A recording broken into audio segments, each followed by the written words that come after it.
the Phillies and the Athletics. The Athletics, or the more prominent nicknamed A's, were led by a journeyman catcher, now turned manager, Connie Mack. Mack and the A's established themselves quickly in the major leagues, winning 6 pennants and 3 World Series by the year 1914. Financial problems forced the team to move west to Kansas City, where an insurance tycoon named Charles O. Finley took control of the team in 1960.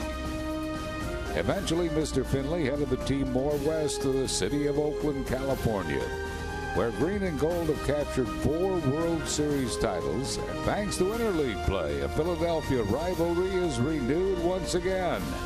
It's the Phillies and the A's next.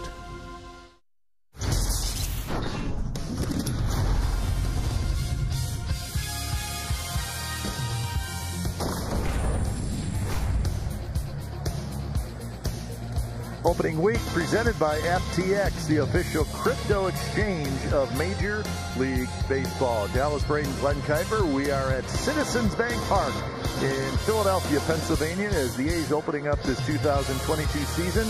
It's the A's and the Phillies. It's the start of a 3-game weekend series. It's also the start of a tough 10-game road trip to open up this season for the Athletics. Dallas, and there was time a couple months ago we weren't sure if there would be an opening day. It got pushed back about a week, but it's here, and everybody is certainly very excited about it, including you and I. Yeah, the fact that we have baseball being played today, the fact that we had baseball being played yesterday, kind of makes everything right for baseball fans across the country, and I couldn't be happier right now than to be in a booth overlooking a beautiful ballpark, ready to get this 2022 season started.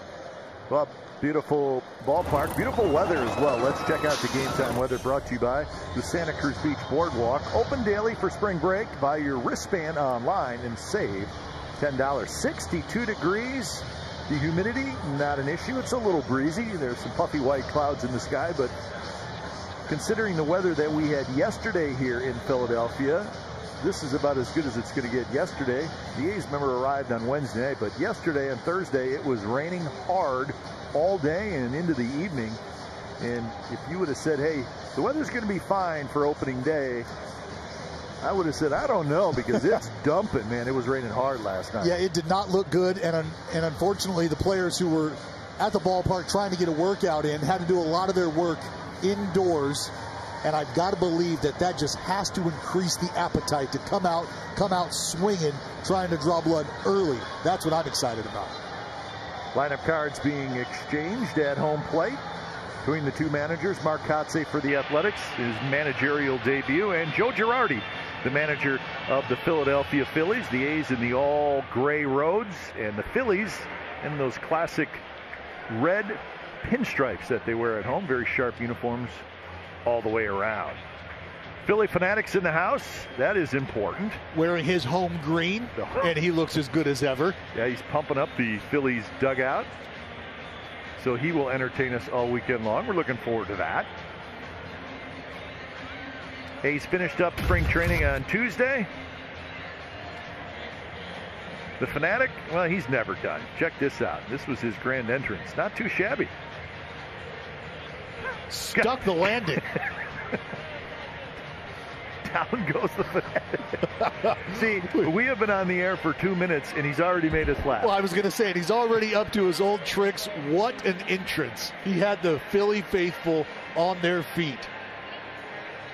So both managers heading back to the dugouts. We're expecting, obviously, a sellout today, but big crowds tomorrow and on Sunday as well. And you're going to hear that big crowd as the Phillies take the field for opening day here in 2022.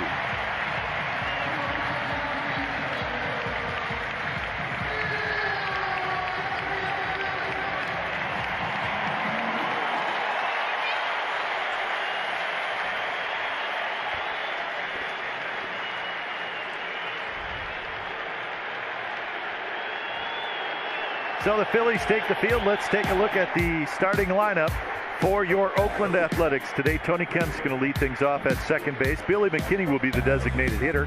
Sean Murphy coming off a terrific spring. He'll hit third and do the catching. Chad Pinderl is in left. Seth Brown is at first base. Elvis Andrus is the shortstop. Kevin Smith is your third baseman. He'll hit seventh. Stephen Piscotty hits eighth and plays right field. And Christian Pache hits ninth and plays center field. And Kite, Phillies fans have started themselves a nice tradition. Well, it's actually Mr. Aaron Nola who has started the tradition. 5 starts in a row now for Mr. Aaron Nola. And he now joins Hall of Famers Robin Roberts and Steve Carlton as just the third Philly only to make 5 consecutive opening day starts. Very deserving of that honor, and without a doubt, the lead horse in this rotation for the Philadelphia Phillies. Oakland A's. A's will open up a week from Monday at home. It's 54 years in Philadelphia, 55 now in Oakland. How about that?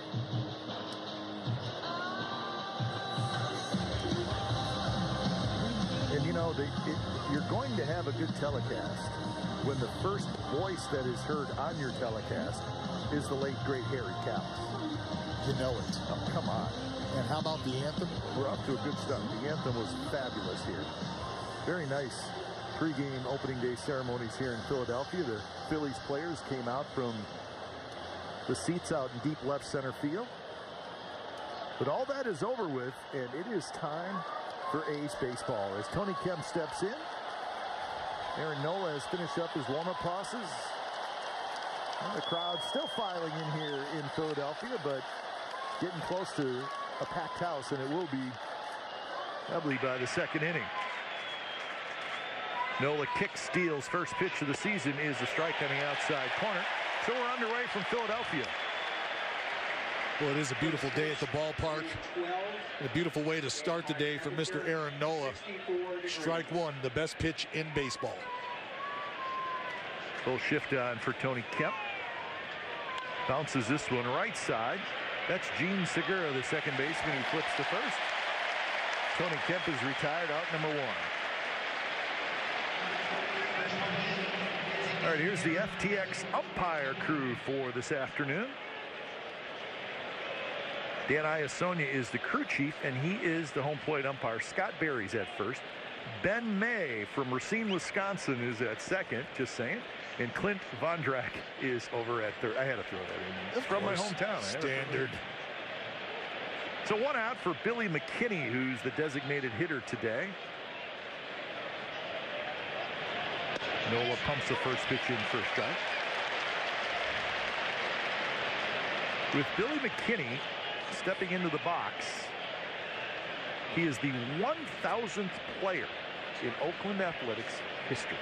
How about that? A little full circle moment as well for Billy McKinney, who started the career off with the Oakland Athletics organization. Number 1 draft pick way back in 2013. He's bounced around quite a bit, especially last year. Played with 3 different teams last year, but had a good spring. He can play first base. He can play outfield. More action for Segura. Handles a tough hop. So a couple of ground ball outs. So 2 away. Marcotte, his managerial debut today. We think he's going to do a great job. Marcotte is a sharp guy. He gets it. He was a very good player. And I think when it's all said and done, he may have a few trials and tribulations this year with a young team and a new team, but I think he's going to be a very good manager for a long time. Well, Kite, growing pains are just part of the process, whether you're a first-year manager or you're a manager who has experience under the belt and it's a team that has a completely different look than maybe in years past. There's some feeling out on both sides of that, but I can tell you from firsthand experience as a teammate of Marcotte's, this is a guy who cares about putting the work in, cares about the preparation. And there's no question that these fellas are going to be prepared and ready to go to work day in, day out. Count is 0-2 to Sean Murphy. I get a look at that curveball from Aaron Nola. It's a good one. Sinking fastball, and Murphy's able to lay off. Actually, I think it may have been a changeup. A lot of downward movement. Yeah. Well, it's something to think about as we watch this ball game. Aaron Nola, see the side swing there from Murph, might have got away with one, but he likes that curveball and maybe a little bit of overexposure in the past. And typically, if you're a guy like Aaron Nola who has that wipeout weapon, you might try to wait to deploy that a little later in the ball game, trying to get a feel for some of your other offerings. Murphy spoils a pretty good location pitch, fouls it back to keep the count 2-2. Nola is 28 years old. He's 6'2", 200 pounds, 7th year in the big leagues. He's got a career record of 67 and 49, so he's been a good pitcher for the Phillies for a while now. Well, he's no slouch in his debut outings either. He's got a combined 2.76 ERA and a sub-1 whip. There's that breaking ball, and he strikes out Murphy to end the top of the first. So when we come back, the Phillies will face the A's Frankie Montas. You've got a camera on your phone. A camera? Doing the catching. Schwarber, Realmuto, and Harper, the top three in the Phillies lineup.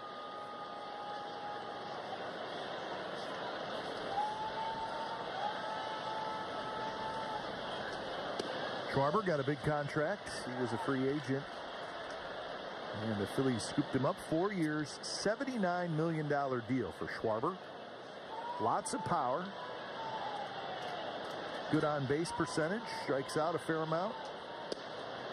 But he has a chance to hit a ton of home runs in this ballpark. Well, and that's the thing, is it is thunder at the top of the lineup for this Phillies ball club real early here with Schwarber.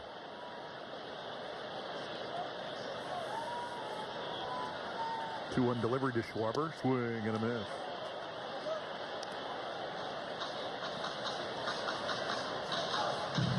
There's Joe Girardi, third season in Philadelphia. The Yankees won a World Series title with Girardi as their manager. Philadelphia's not an easy place to manage. No. Schwarber hooks when foul. And that's not just baseball. It's head coach in any of the sports in Philadelphia. Fans are tough. Media's tough. Passionate type. That would be one word. They're passionate, and I appreciate that. There's a level of expectation, not only from their club, but from the skipper as well. Another 2-2. Way in the dirt. So full count. Again, you got to be careful here. Schwarber, not your prototypical leadoff hitter. Not a guy that you can just kind of lay it in there and pitch to contact with. He can hurt you.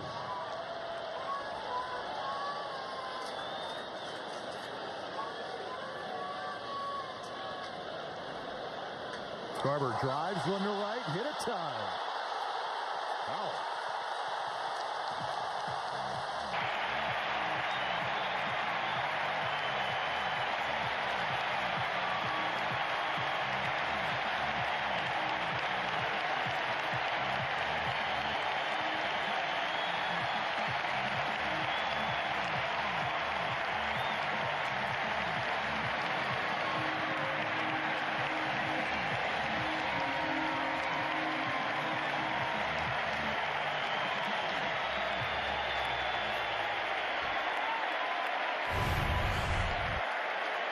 Well, you can see where Murph's set up. He wants this fastball a little farther out. Unfortunately, it starts middle, and Schwarber lets the boys in the dugout know that he got it. And boy, did he get all of it.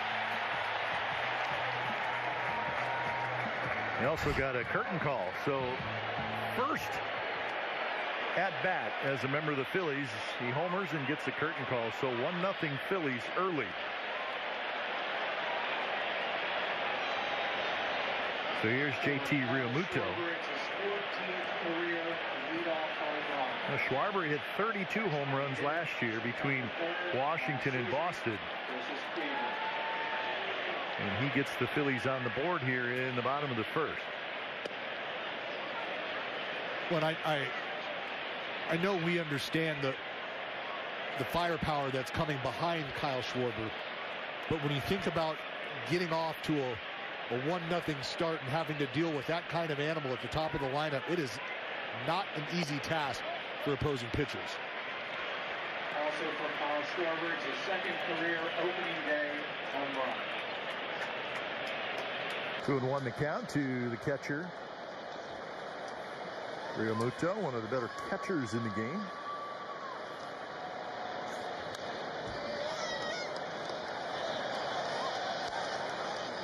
Was an all-star last year for the 3rd time. This is a lineup full of all-stars. When you look up and down this roster, between the 28 individuals on this roster, you've got 11 former all-stars. Wow. Piscotty, Pache, and it's going to be Pache who grabs it in right center field, and that is out number 1. And let's listen to the ovation for the reigning National League MVP, Bryce Harper. Number 3, right fielder Bryce Harper.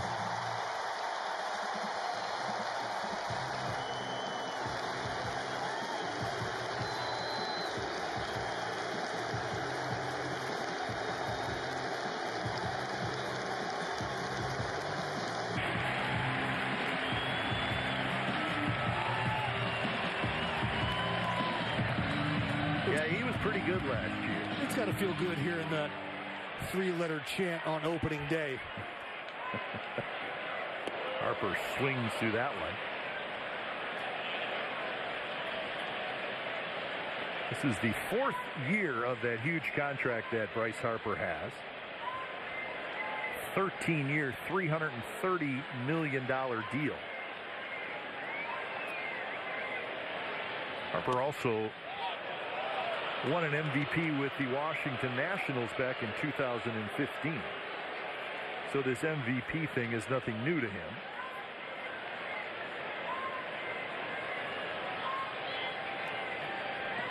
As I mentioned at the top of the broadcast, just one of 15 players in Major League history to have 2 MVPs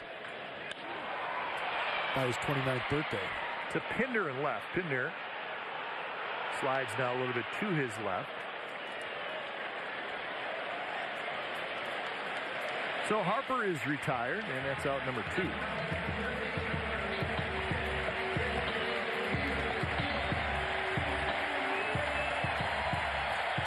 And here's more thunder. Nick Castellanos. Another new Philadelphia Philly. Castellanos got a 5-year, $100 million deal.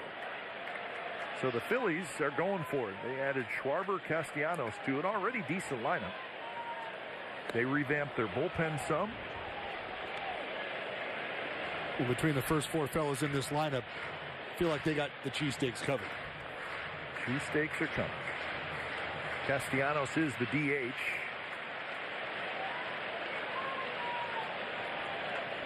He drives one down the left field line. It's foul, heads right into the luxury boxes.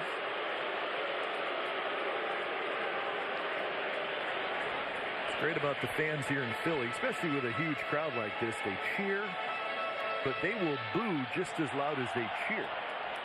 Is there a better boo than the boos coming from the Philly fans? Well, and especially when they're directed maybe at their own fans. So Castellanos strikes out. A big start for Kyle Schwarber. He homers in his first at-bat in a Phillies uniform. 1-0 Philadelphia. Birthday breakfast. An understatement. Of course, we lost Ray last fall, but he's with us.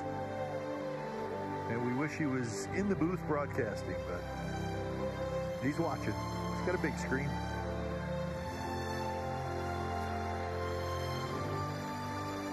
Yeah, the days around the ballpark are just not quite the same without Foss being around. You see the banner up behind us.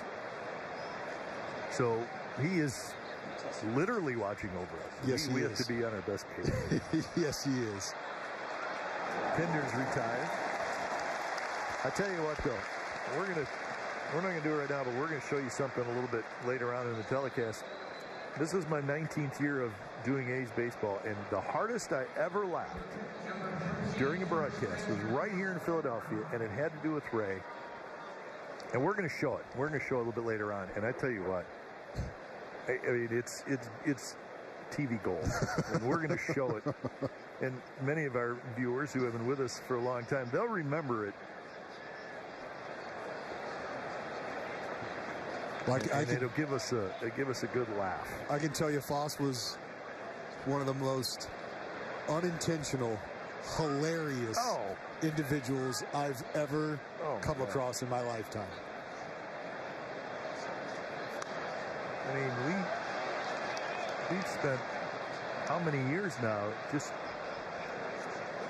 laughing with Ray at just when he is saying something that's not even supposed to be funny, and he makes us laugh.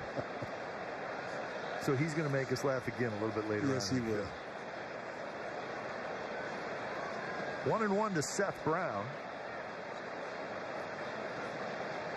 Seth Brown getting the start at first base. I think you're going to see kind of a revolving door, Dallas, between first base, an outfield spot, the DH spot, the third base. You know, and it's just the way it's going to be, and it may be that way all year unless somebody really grabs the spot.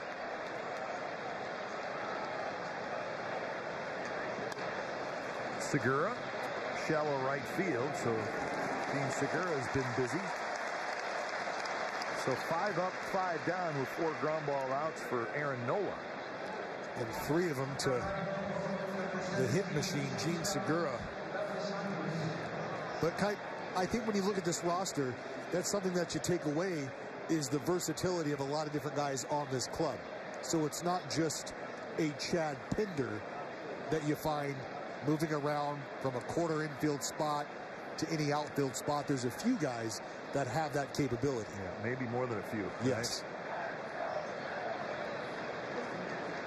Right? 2 outs for Elvis Andrus. Opening days, nothing new for Elvis Andrus. This is his 14th year in the big leagues. 14 years at the highest level. Yeah. All 14 opening days started at shortstop.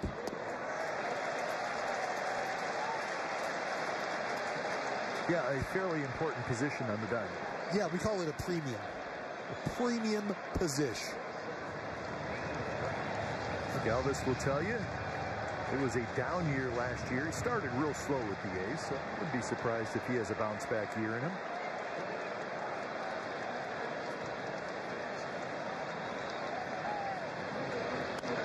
Grounded towards short. That's Didi Gregorius. So Aaron Nola sharp early, 6 up, 6 down. We head to the bottom of the second from Philadelphia. Phillies 1, A's nothing.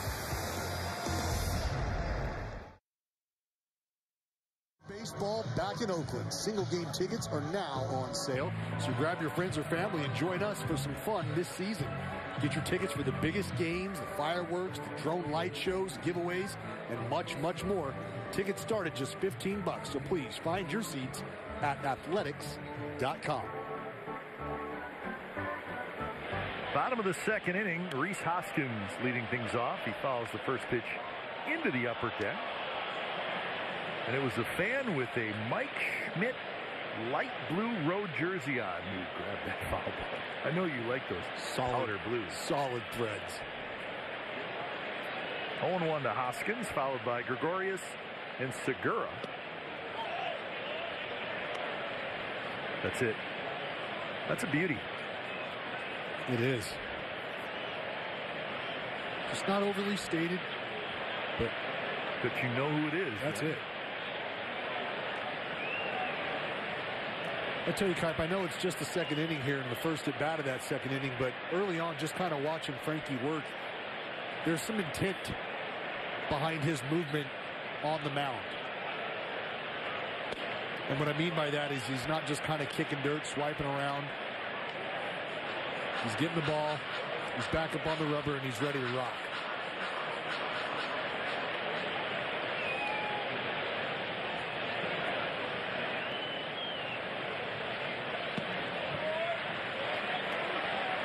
Two and two to Rhys Hoskins. 32 starts last year for Frankie Montas.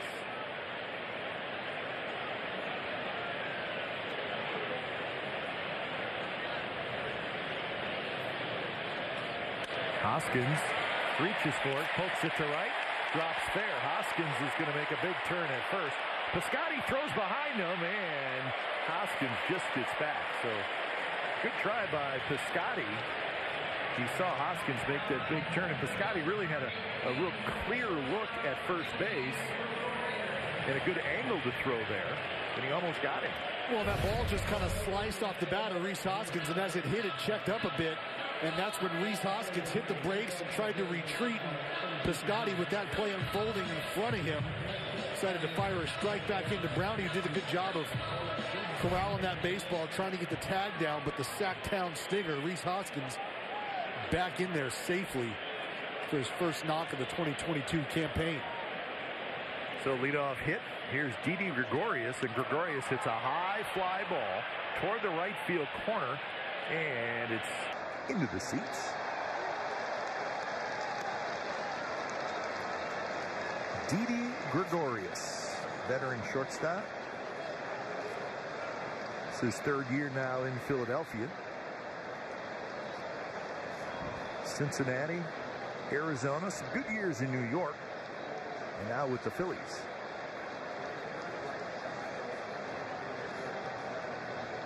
Swings over top.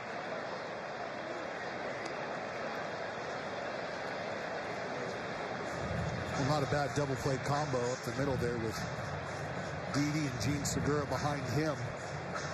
You got Rhys Hoskins over at first base. And the youngster, Brian Stott, as well as Alec Baum over there at third base. So a solid infield group for the Phillies. Blocked nicely by Murphy.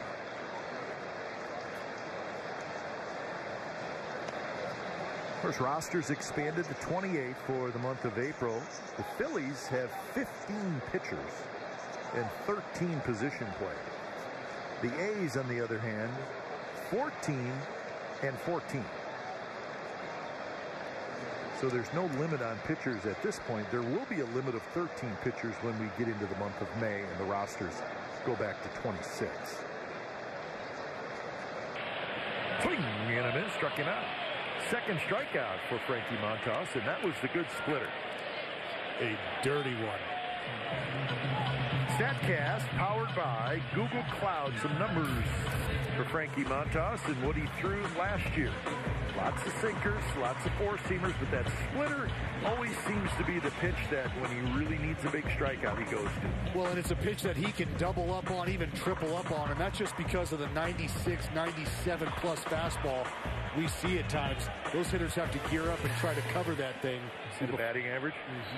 Not good.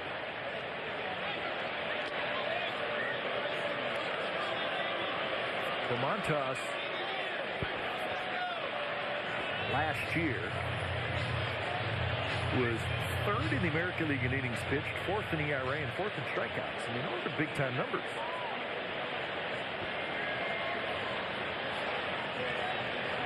Way outside, 2-0, make it 1-0. Gene Segura. And for Frankie, you're talking about a guy who's gone out there and really put a career year together. Had a great second half, finished strong, and is just trying to build off of that.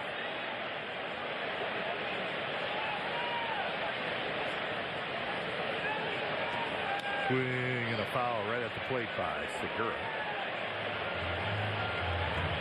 The AL Cy Young voting breakdown. Robbie Ray won it. Garrett Cole, Lance Lynn, Nate Eovaldi, Carlos Rodon, and then Frankie Montas. Robbie Ray moved teams. Carlos Rodon switched teams.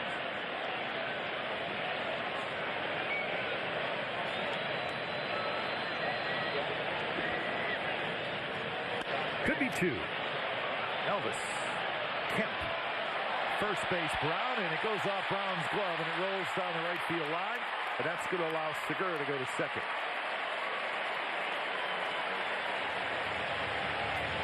So it's going to be an error, and Dallas, that's a double play that absolutely has to be turned.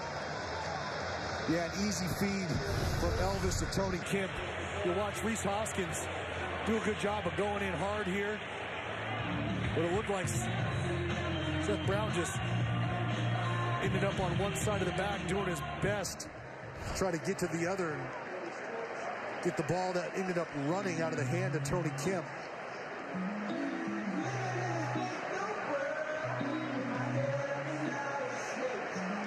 One type, especially against this kind of lineup, you do not want to give away outs. Nope. Too much firepower.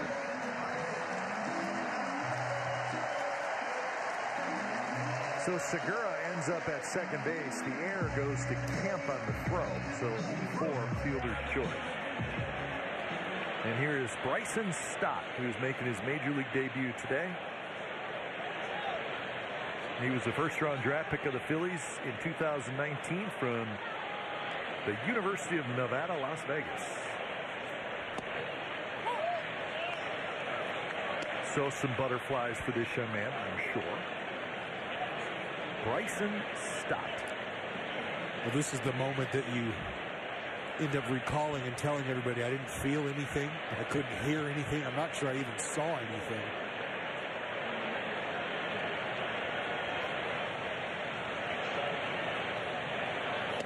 Inside, and a count 1-1. Stott playing third base. He can also play middle infield. He was drafted as a middle infielder. And I think the spring he had definitely made the decision easy for the Phillies to say, you go ahead and pack your bags, fella. You're coming with us.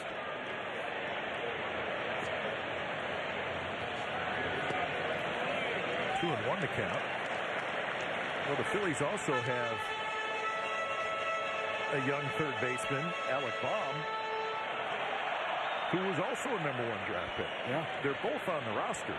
Baum has been in the big leagues for a couple years, but he has not really grabbed the job. He's had some issues defensively a little bit. Well, you almost wonder if having both of them up here at the same time sort of lights a fire under one or the other. Yep. And you get somebody to really take charge of that corner spot. Pache to his right makes the catch, and that'll do it. So the air does not hurt the Athletics or Frankie Montas. We're on to the third. 1-0 Phillies. Baseball is back now through April 11th. Customers can score free MLB TV at T-Mobile.com/MLB. Let's look at downtown Philadelphia. I would say a city with historical significance, wouldn't you agree? A little bit. Just a bit. It's a nice city. 1-0 Phillies lead. Kyle Schwarber led off the bottom of the first with a home run. So see if the A's can get something going. They've been quiet against Aaron Nola in the first couple innings. 6 up, 6 down. Kevin Smith, the first pitch he sees, skies one toward Harper. 1 out. So Smith is retired.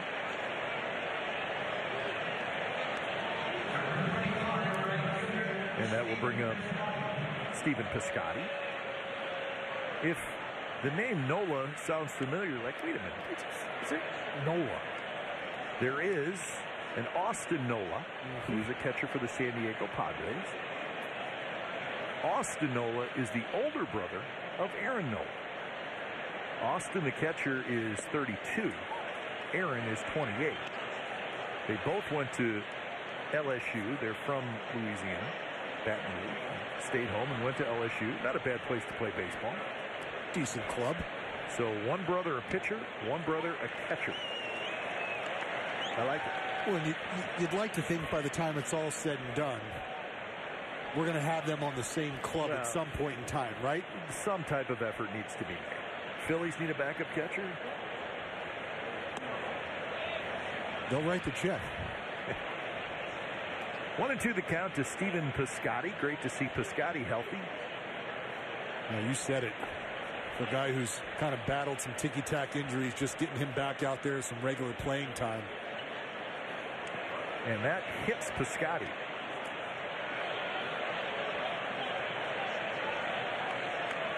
So Piscotty will be the A's first base runner, not how he had envisioned it. See where it got him. Maybe the back elbow? Yeah, it's just a fastball running in right on that forearm.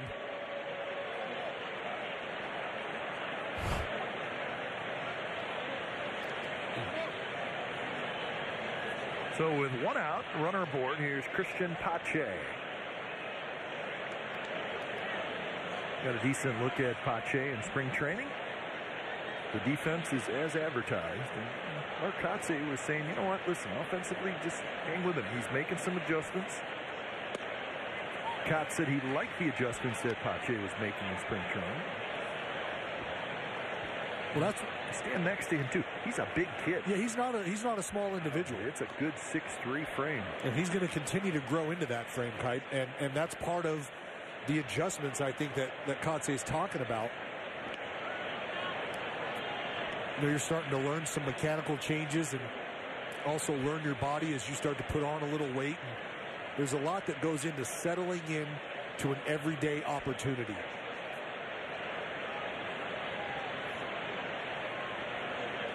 Straightaway defense for Pache.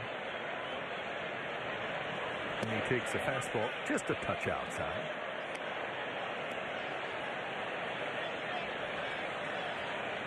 .27 pitches for Nola in the early going, so pitch count fairly low.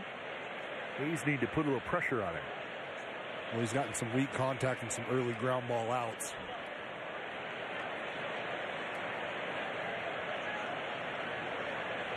Bounce to third, charged, Stott, second for one on the first, not quite in time. Pache beat out the throw, very close play at first.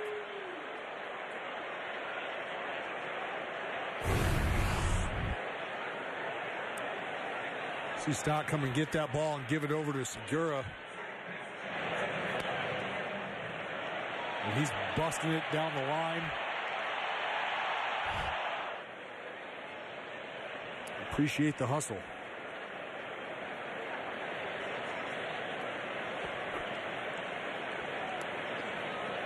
So back to the top of the order, and Tony Kemp, who bounced out to second to open up the game.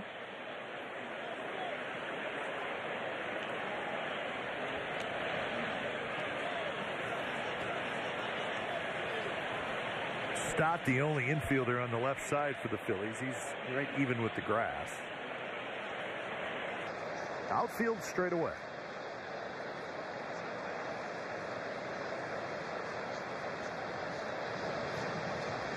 Hey, Dallas, you sit where we're sitting, and obviously it's the broadcast booth, so we have a terrific view.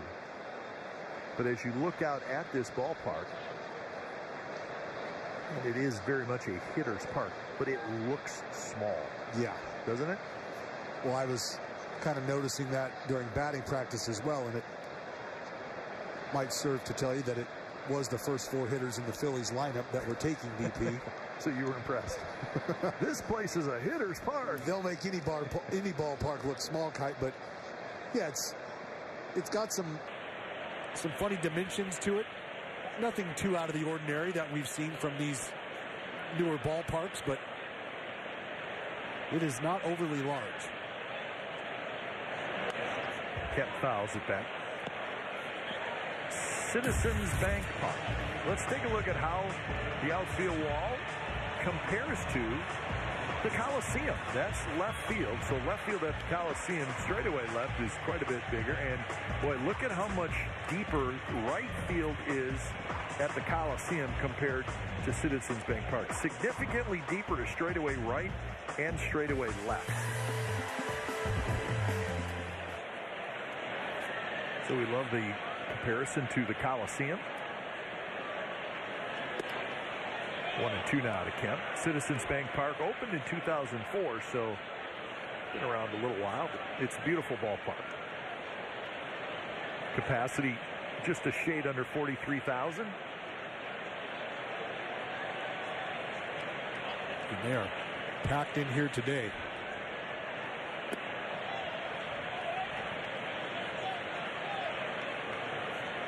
It's part of the South Philly Sports Complex. The Eagles play right next door at Lincoln Financial Field, and also right here is the Wells Fargo Center, which is where the 76ers play. So it's all right next to each other, which is pretty cool.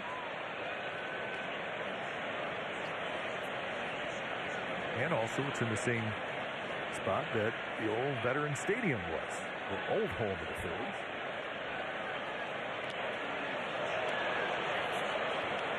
Noah checking over on Pache. And that's something that I had talked to Mark Kotze about as well. Understanding that you have a certain level of athleticism here with all the versatility that we've talked about. Would we be seeing a different brand of offense? Trying to move the game along a bit.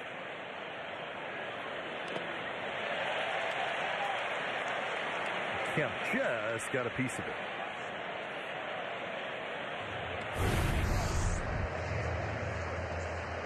That's that good curveball from Noah. There it is.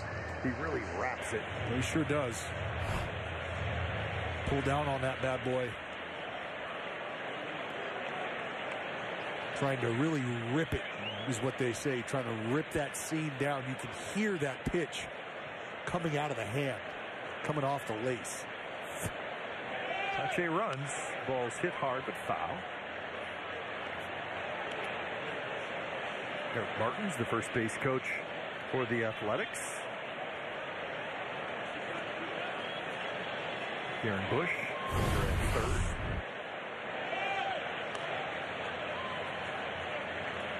Pache looking to pick up another 90 feet here.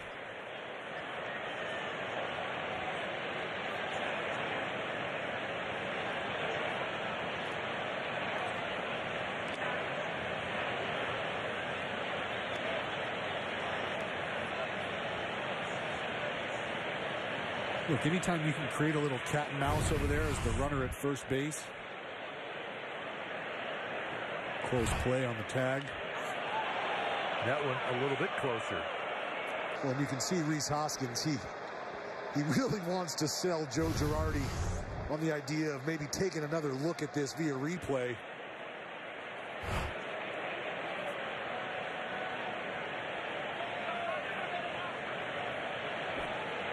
And it looks like they might take a look at it. Nope. Joe says let's roll. That did look pretty close. Scott Berry is the first base umpire. Maybe don't go to it this early in the game. Maybe that's part of the decision process. Pache not running. Ball tapped toward Hoskins. He's got it. He'll tag Kemp, and that will do it for the Athletics. They get a base runner. We're headed to the bottom of the third from Philadelphia with the Phillies leading 1-0.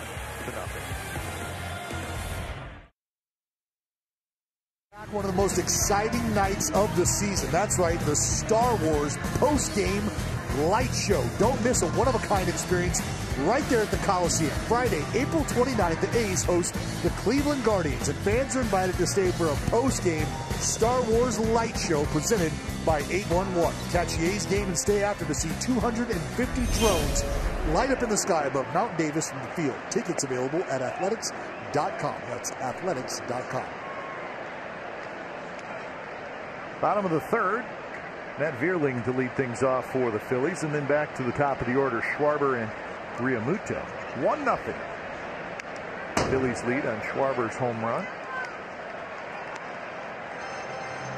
Dallas, you had an interesting note on Frankie Montas and the opening day start situation.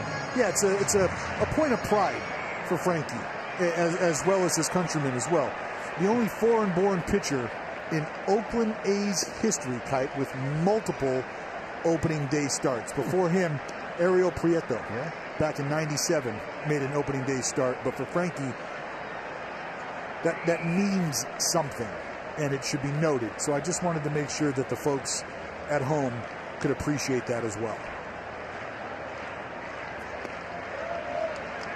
Well, the guys in the pregame show mentioned it to you, and I thought it was pretty interesting. The last time the A's opened a season on the road was 2009 in Anaheim, and you were the starting pitcher. So you know what it's like to have an opening day start. Yeah. And it is. It's a point of pride, and that's something that, you know, when I talk about the long and storied career that I had, it's one of those things where you've done a little bit of everything, and it means a lot to be the guy that gets your team going for the season, and it's something you can kind of hang your hat on later in life. Piscotty hustling back. Piscotty makes a nice catch. He got a good jump going backwards, and he makes the catch. Well, you know what? You pitched well that night in Anaheim. The team didn't get you any runs. Well, you know, it happens. It happens. This is the first inning, and this is what Kyle Schwarber did, and he hit this one a long way. Yeah, a great swing from the left-hander, and he knew it. And so did the Philly fanatics.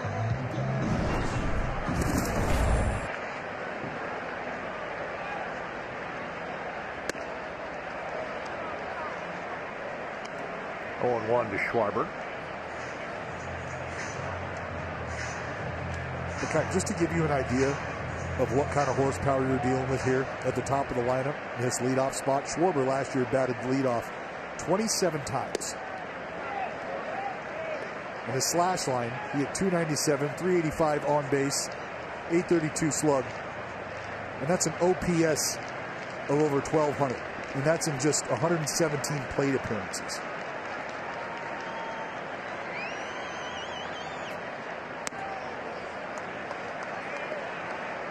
Well, when he was with the Nationals, and I don't recall exactly how many games he homered in a row, but it felt like a month. But he homered like 15 times in a month, something like that. It was. And then he got traded. Yeah, it was silly. It was just remarkable. You turn the TV on, anticipating that Kyle Schwarber home run highlight. 2-2 now to Schwarber. Schwarber's 29 years old. He was the 4th pick in the 2014 draft by the Chicago Cubs out of Indiana University.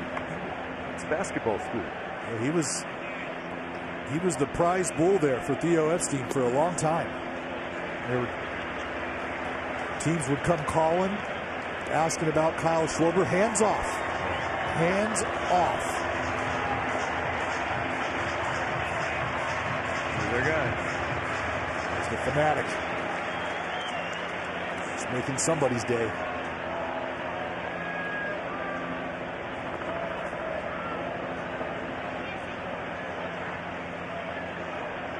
Three and 2 to Schwarber. Not close. So Schwarber with the walk. I was thinking about the Phillies and the fact that in the offseason they wanted to improve their offense a little bit. And they signed Kyle Schwarber and Nick Castellanos. Today, Schwarber's playing left field. Castellanos is DH. Of course, it's the universal designated hitter now, so everybody's got it. It got me to thinking, I wonder if there wasn't a DH in the National League now, if the Phillies would have signed both those guys. And I'm not saying that they're not capable defenders now. I'm talking about 2-3 years from now. Because they're there to hit. Right. And I think I think Schwarber's going to DH some, and Castellanos going to play the outfield, and vice versa. You know what I'm saying? Because Absolutely. You're spending a lot of money, and would you have spent that much money on both guys if you didn't have the DH spot to put one of them in? Right, because you got to consider the fact that you're probably comfortable enough with one of them being out there with regularity. But not both of them. But not both of them. And you have Harper. Right. So you take what you get defensively, understanding that the payoff, the benefit, is having both of them in the lineup and allowing their bat to do what it does. Just don't know if that happens if there is not a DH in the National League now. And I think that, as you saw in the offseason, there was some signings that I think had the DH in mind, maybe not right now, but maybe 2-3 years from now. Sure. And I don't know that this was a futuristic move, if you will, but I don't know that there's an Albert Pujols in St. Louis if we don't have that universal DH. As great of a story as it is. That's going to be a base hit right center field. Schwarber, ground second. He's going to dig for third. So pretty nice job of hitting by JT Realmuto. First and third, and one out for the Phillies.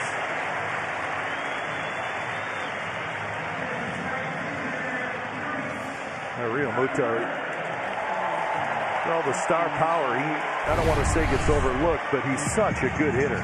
And the fact that he's hitting in the 2-hole, it tells you a lot. That's it. Well, it's a professional approach that he brings to the top of the lineup for Joe Girardi and this Philly ball club. Pitch away, he's got a couple options. I could try to get underneath this ball and lift it, really try to do some damage. Or, to your point, Kai, understand that I've got guys behind me, that if I can just continue to keep this line moving, create a little action here. We got first to third. Now you've got to deal with Bryce Harper, Castellanos behind him, Hoskins behind him. It becomes turbulent very quickly.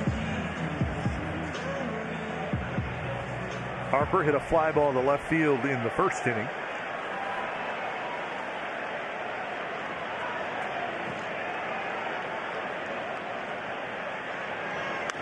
And he goes after the first pitch.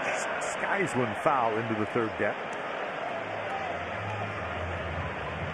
Harper in that MVP season last year. 101 runs scored. 42 doubles. 35 homers. 100 walks. An OPS of 1,044.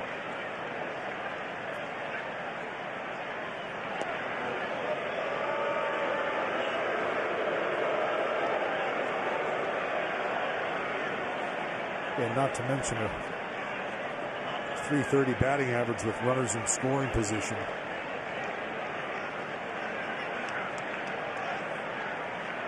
He got pitched around a lot when there was guys in scoring position. Kept his RBI total down maybe a little bit. Finished with 84 RBI.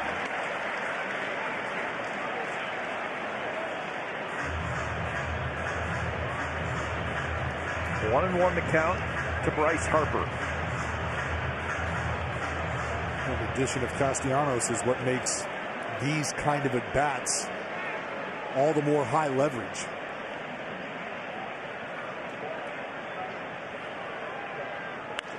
Base hit left center field.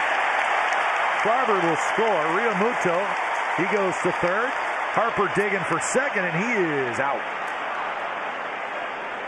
Harper looks into the dugout. He says, I think I was safe. And just from the view, it almost looked like Kemp's tag was a little high. And Harper's not moving. Well, you see Pache coming over. Makes a great throw, a strong throw. Harper's convinced that he is safe, and he is not moving from second base. Well, and I think what Harper might be trying to argue here is that he got his foot in under the tag, and the tag was applied on the knee. Well, this is a big call. This could be the second out of the inning, or it is the second out of the inning at this point. We're gonna hear from the umpires here for the first time in this game. How about that?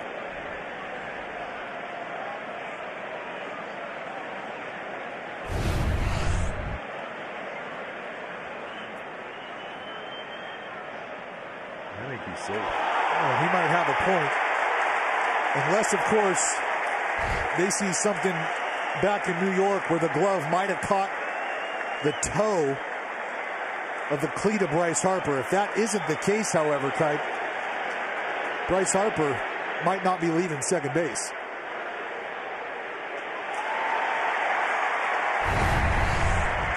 See if we can.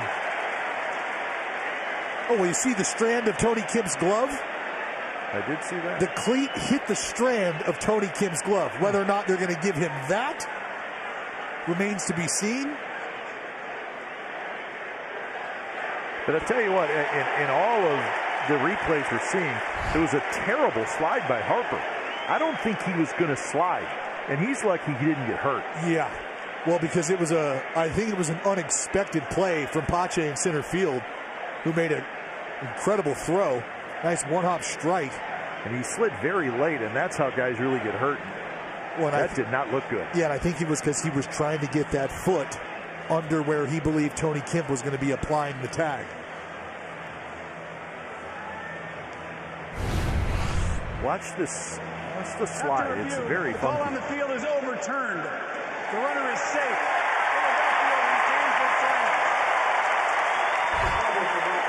So the call is overturned.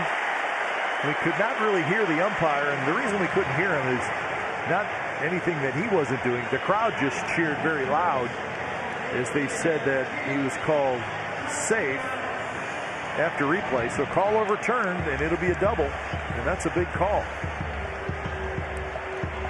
Yeah, and lost in all that is the hustle from Real Muto going first to third.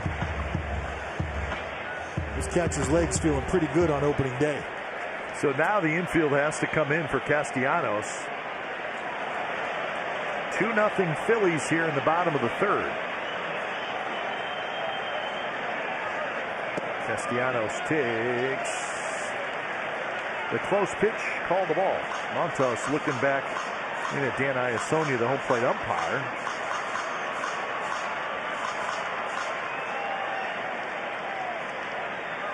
Outfield swung toward right center. Pinder way off the line and left. Pinder's playing in left center. And Castellanos, teams playing that way, and we have seen him over the years. He's got excellent power to right field. Sure does. Not afraid to let the ball travel. Right now, runners on second and third, less than 2 outs. We'd love to hit something hard, up in the air.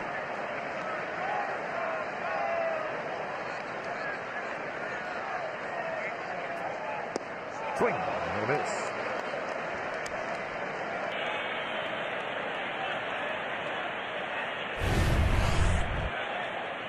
It's a pretty good job here by Frankie Montas.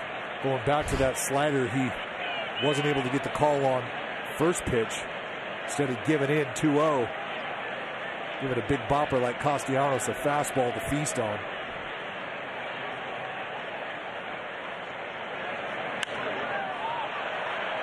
So the count now even 2-2. Montas can go for the strikeout. He's got 2 strikeouts in the game. He's walked 1.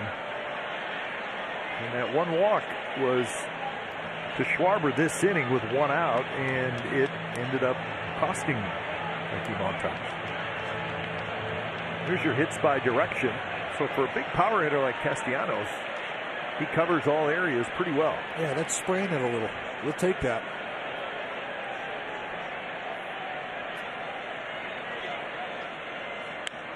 Roll foul. Remember even Castellanos when he was with the Tigers. You'd see him hit balls out at Comerica Park the other way, and that's a big ballpark. Well, and you think about the tutelage he was under there with a guy like Miggy. You got Miguel Cabrera, the greatest right-handed hitter of my lifetime. And then you had J.D. Martinez as well. Let's not forget. Yep. A couple of guys who know a thing or two about letting the ball travel and shooting it the other way.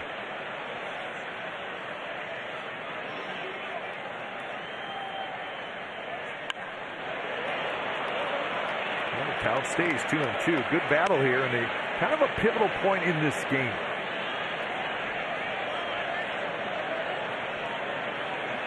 You just don't want it to get to 3-4, 5-0. No, Frankie's got Castellanos right now in swing mode. So he might be able to expand just a touch and make his pitch. If so, there's a good chance he could get Castellanos swinging here.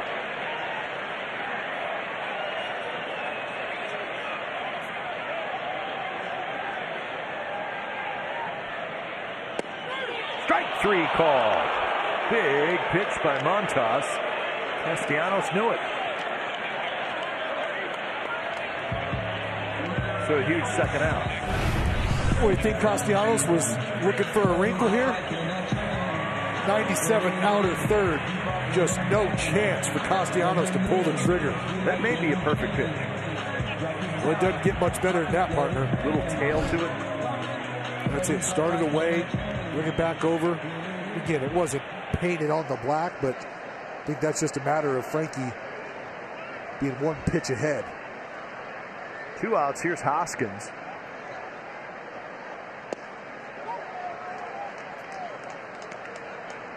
Hoskins had a base hit in the second inning. 27 home runs last year for Hoskins. Unfortunately, injuries got him late in the year.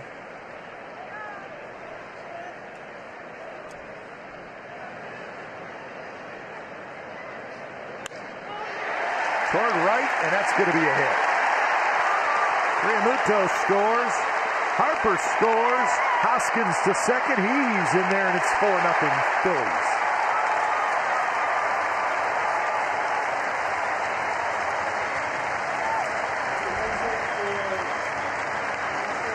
So Hoskins, a 2-out, 2-run single, and that would really hurt. Well, Rhys Hoskins just hitting it where it's pitched. Send this thing out to right field. And Harper, with a gigantic lead at second, was going to score no problem. Unfortunately, that ball doesn't make it to the cutoff man, and that allows Rhys Hoskins to cruise on into second base. Yeah, there is no way you're going to throw out Bryce Harper. No. Not with 2 outs, not with that lead. But I just think over the course of this season, Dallas, it's little things like that. Like earlier in the game, the A's did not turn a double play. It didn't hurt them.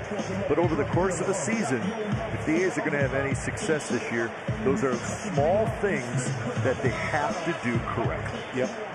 They just don't have a margin for error. No, it's just fundamentals and doing the little things. And at times, to your point, when you look up at the end of the season, it can be who executed those little things the most. That can be that small separating factor between the season you want to have and the season you should have had. So Hoskins now at second, 3 runs in. As Didi Gregorius hits. And that's a base hit. Goes the other way. Hoskins will come in and score, and now it's 5-0. So Gregorius rolled one right up the middle.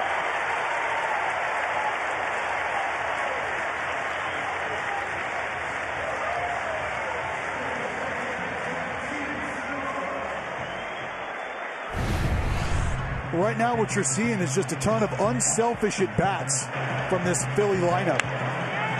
Watching Rhys Hoskins shoot the ball the other way. There's Hoskins coming around to score. But think about this, Dallas. As Gene Segura steps up. In this inning, Realmuto base hit the other way. Harper double the other way. Hoskins base hit the other way. Gregorius base hit up the middle the other way. All after a walk. And what that tells you is that this lineup, while they're probably anxious, they're doing a great job of staying patient and letting the ball travel instead of finding themselves out front really trying to do more than they should. And it's paid off.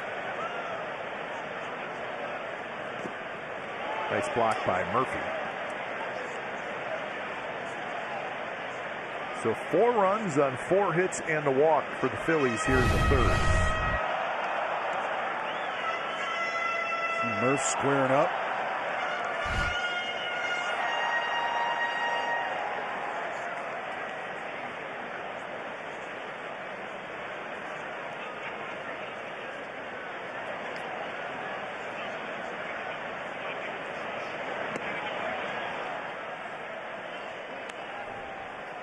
with 64 pitches for Frankie.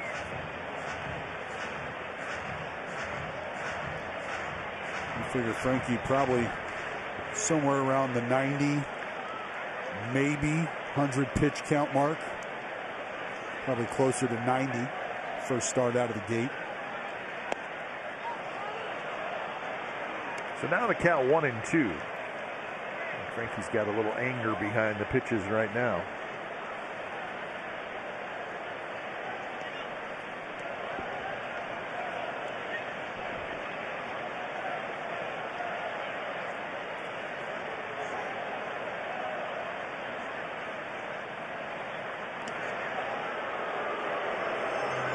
There is action now out in the A's bullpen. Both bullpens way out in center field, or deep right center field. Sam Mole, the A's bullpen, is up top, and right below it is the Phillies bullpen. And when you see all the Phillies fans lined up top, right above, that's why the visiting bullpen is up top and the home bullpen is underneath.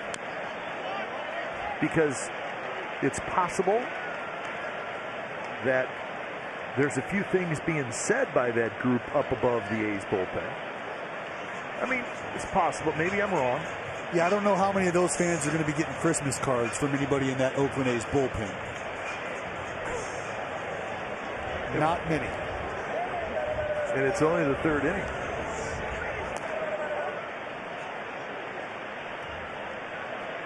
The city of brotherly love, though, isn't it? That's what I've heard. Kemp charges, and that will do it. Damage done by the Phillies. They score 4 times. So as we head to the 4th, the Phillies now lead it 5-0.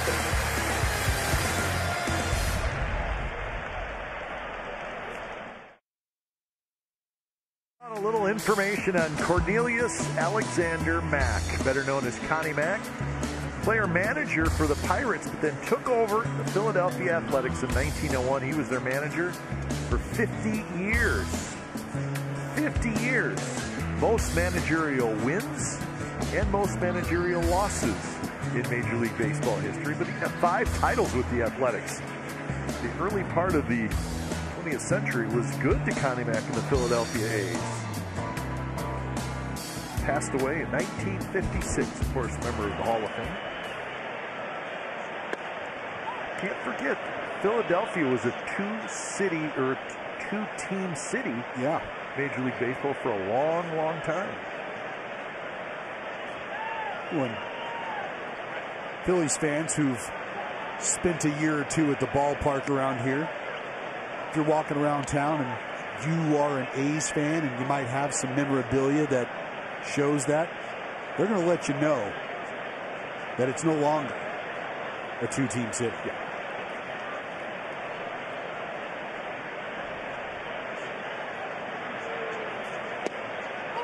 Strike call to Billy McKinney. McKinney, Murphy, and Pinder here for the A's. Work to do, top of the 4th inning. Connie Mack, one of the all-time great nicknames in baseball. The tall tactician. The tall tactician, yes. Strike 3 call. A little bit of a late call, Billy McKinney. Connie Mack with the A's for a very long time. Steve Vucinich with the A's for a very long time. Is that a great shot? Vuce standing by the Connie Mack statue. That is a great, great shot. Vuce retiring. In fact, he's probably just got, what did he say? He thought the trucks, he had to load the trucks in Arizona, the trucks that were headed back to Oakland with all the equipment. And I want to say he thought that the trucks were maybe leaving Saturday. Yeah. Which would be tomorrow. Could this be Vuce's last day of work? Very well could be. I hope he's watching. Vuce, we miss you already. And if he is, I hope his feet are up. He's got a nice cigar. Decent chance of that. 0-1 to Sean Murphy. And now 0-2. You know, when the A's were in Philadelphia, they did have a lot of success up until 1930. They won the World Series in 1930, Dallas. But then they went 23 years without making the postseason, and their popularity here in Philadelphia plummeted. So you're saying, well, why did they move if they had success? They did up until 1931-32, and the attendance was bad. The Phillies became more popular. Swing and a miss by Murphy. Back-to-back strikeouts for Aaron Nola. Well, if you thought that the extended inning was going to serve this Oakland offense well and maybe create a little rust on Aaron Nola, that just isn't the case. Disposed of Billy McKinney with a nasty front door two-seam fastball, and here's that curveball on display to Sean Murphy. Just fouled. Chad Pinder. Right now, Aaron Nola's got that baseball doing whatever he wants.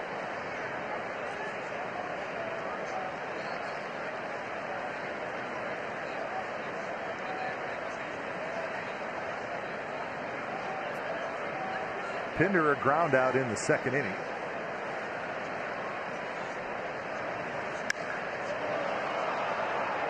Hit pretty well to right center. Toward the wall, and that baby's gone. Chad Pinder gets the first hit for the Athletics, and it's a home run.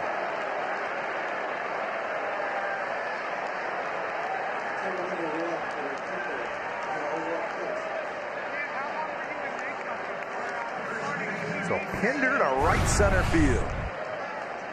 Well, you can see where the glove of Real Muto is set up.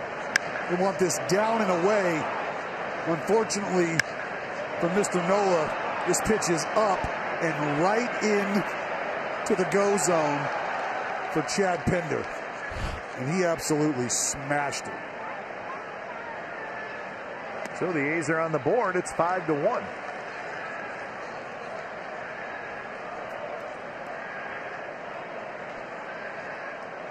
So Chad Pinder. Was that, did you pick him? I did. I wasn't going to bring it up. That's right. The lunchroom, we said, all right, who's going to hit the A's first home run this year? I said Murphy. Who'd Vince say? I think Vinny might have had Seth Brown. He might have had Brownie. Yeah, I think he had Brownie, and you said Pinder, so you win the prize. It's a cheesesteak. I'm in. 1-2 the count to Seth Brown. Seth Brown grounded out in the second inning.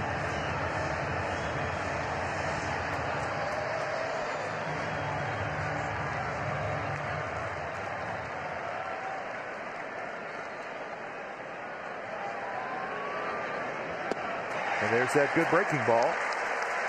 So Aaron Nola strikes out 3 but gives up a hit and a run. A home run. There it is. Chad Pinder, right center field. A's are on the board. Bottom of the fourth coming up. Phillies 5, A's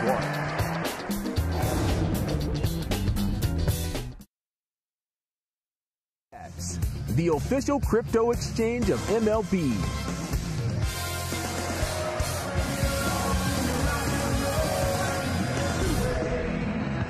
5-1, the Phillies lead the A's. It's the bottom of the fourth inning. A's get a Chad Pinder home run last half inning. Let's see if that gets things going a little bit for the Athletics. Frankie Montas coming off of a very long inning. Bottom of the third, where the Phillies scored 4 times on 4 hits and a walk. 33 pitches thrown for Frankie Montas in that third inning. So he needs a quick inning here in the fourth. He faces Stott, Vierling, and then Schwarber.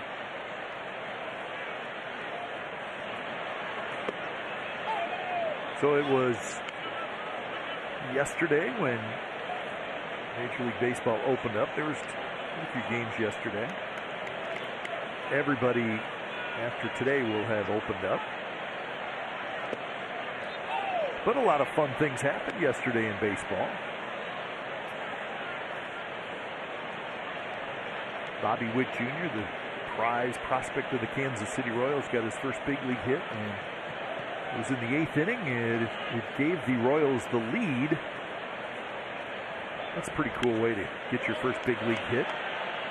Well, he is going to be something to watch. Yeah, he just got that look, doesn't he? He sure does, and obviously the pedigree is there, but he made a play type going to his backhand in the hole a bit, and you almost thought to yourself, put it in the pocket and you don't have a shot. And he's playing third base. And not only did he have a shot, but he got the runner by about 2.5 steps, it felt like. That's a foul tip. Swing and a miss by Stott for the strikeout. That's number 4 in the strikeout column for Frankie Montas. I think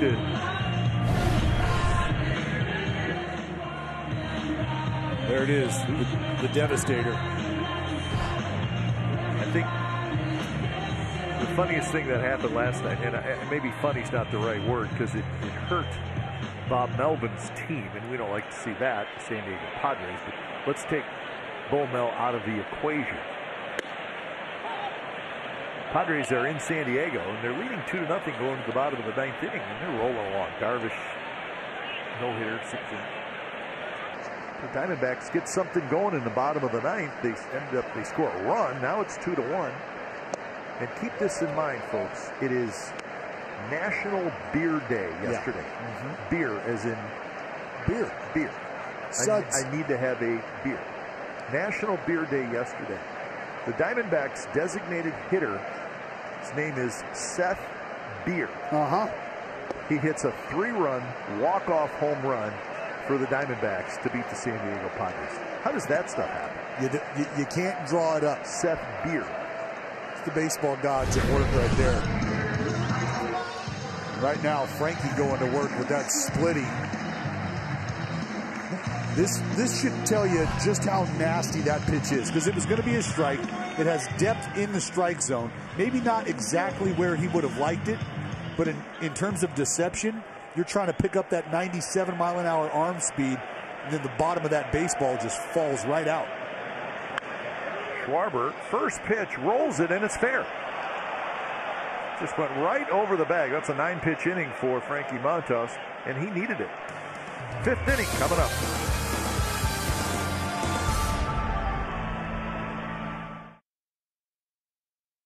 And enter at MLB.com/season-picker. Beautiful day in Philadelphia. Low 60s. Right now the Phillies leading the A's 5-1. Top of the 5th inning, Elvis Andrus is going to face Aaron Nola. Nola's been good. The only hit that he has allowed was the Pinder home run. He has not walked anybody. He's got 4 strikeouts. He'll face Andrus, Smith, Piscotty here in the 5th. Nola delivers, and the first pitch is a strike. So we told you, Dallas, earlier in the show that we were going to have one of the great broadcast moments in Oakland A's history. We're going to bring it back. Happened in 2017, and it was our broadcast partner Ray Fosse here in Philadelphia. It came in September, and the Philly Fanatic came up and paid a visit to our man Foss. And it is pure comic gold. I can only imagine. And we are going to play it for you after the Elvis Andrus at bat as he bounces to Gregorius. And here it is. I can't wait. Folks, be ready to laugh very hard.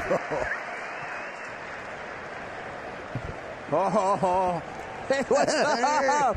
Hey, you made it. Our partner was asking for you last night. How's Tommy Lasorda?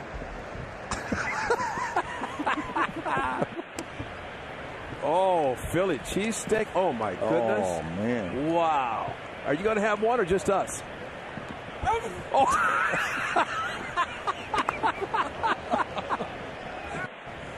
Why do I don't think he's done yet?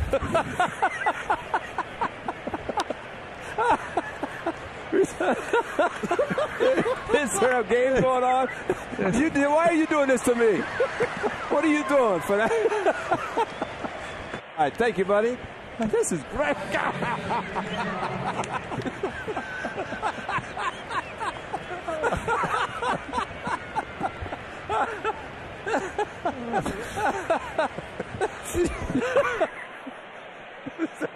that not the greatest? He put the cheesesteak out on Ray's head. Oh, man. Oh. You don't think we don't miss that guy? Oh, gee whiz. Well, watch this. That's the. Oh, we were trying to do the game, and the rest of the game was just it just didn't matter. No, that's secondary. Oh, man. So Smith strikes out. That is strikeout number 5 for Nola. You know what? Foss is laughing upstairs after watching that. Yes, he is. Oh, man. Wow. What a beauty. You know what I take away from all that, too? Not only the laugh and the humor, but you see Foss go to high-five the Fanatic, and his hand is bigger than the mascot's hand. Twice as big. So a very quick inning for Aaron Nola, and we are headed to the bottom of the 5th, home of the Philly Fanatic. Yes, indeed. Beautiful. The Phillies leading the A's 5-1 on opening day. Action around the AL West. Astros and the Angels will play again tonight. They played last night. The opener down in Anaheim, and the Astros beat the Angels by a final score of 3-1. I watched some of that game. Ohtani was good, but struck out 9 in 4 2/3 innings. He ended up taking the loss. Framber Valdez was the story in that game. He sure was. He pitched great for the Astros and got the win. That was last night. They'll play again tonight. Well, another record-setting night for Ohtani, Kite. First player in baseball history to deliver his team's first pitch and then turn around and see the first pitch as the leadoff hitter. That's right. It'll be Odorizzi and Detmers, the rookie left-hander for the Angels tonight. Mariners are underway. The Mariners are in Minnesota. It is cold at Target Field, but they are playing. And the Twins, or the Mariners, have an early 2-0 lead. They got a Haniger home run in the first inning. Robbie Ray pitching for Seattle. Carlos Correa making his Minnesota Twins debut. That's right.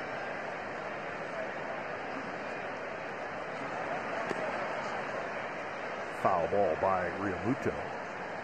The Mariners made some noise today. That's Jacob Lemoyne, the right-hander, getting loose for the A's. Mariners signed their shortstop, J.P. Crawford, to a 5-year, $51 million extension. That's a big deal. Sure is. So Crawford, we've seen a lot of him, obviously. Pretty good player. Gold Glove winner, and he's going to be a Mariner for a long time. Yeah, he's one of those players that, whether it's the A's rolling into Seattle or them coming down to the Bay, that you just enjoy watching opposing players, the way they play the game of baseball. He's one of those guys on that list for me. I just enjoy watching him move around, the plays he makes, the risks he takes. Hit hard toward third, handled by Kevin Smith. His throw just in time to get Realmuto, and that's out number 1. Well, you also have seen the improvement that J.P. Crawford has made, both defensively and in his offensive game. Yes. So that's a commitment that you're going to be our shortstop for a long time. So that's big news coming out of Seattle. Crawford would have been a free agent after the 2024 season, Dallas. This contract runs through 2026. So Mariners got 2 of his free agent years as well. Well, important for them to lock that part of the field up. And they did not hesitate. Bryce Harper hits with 1 out.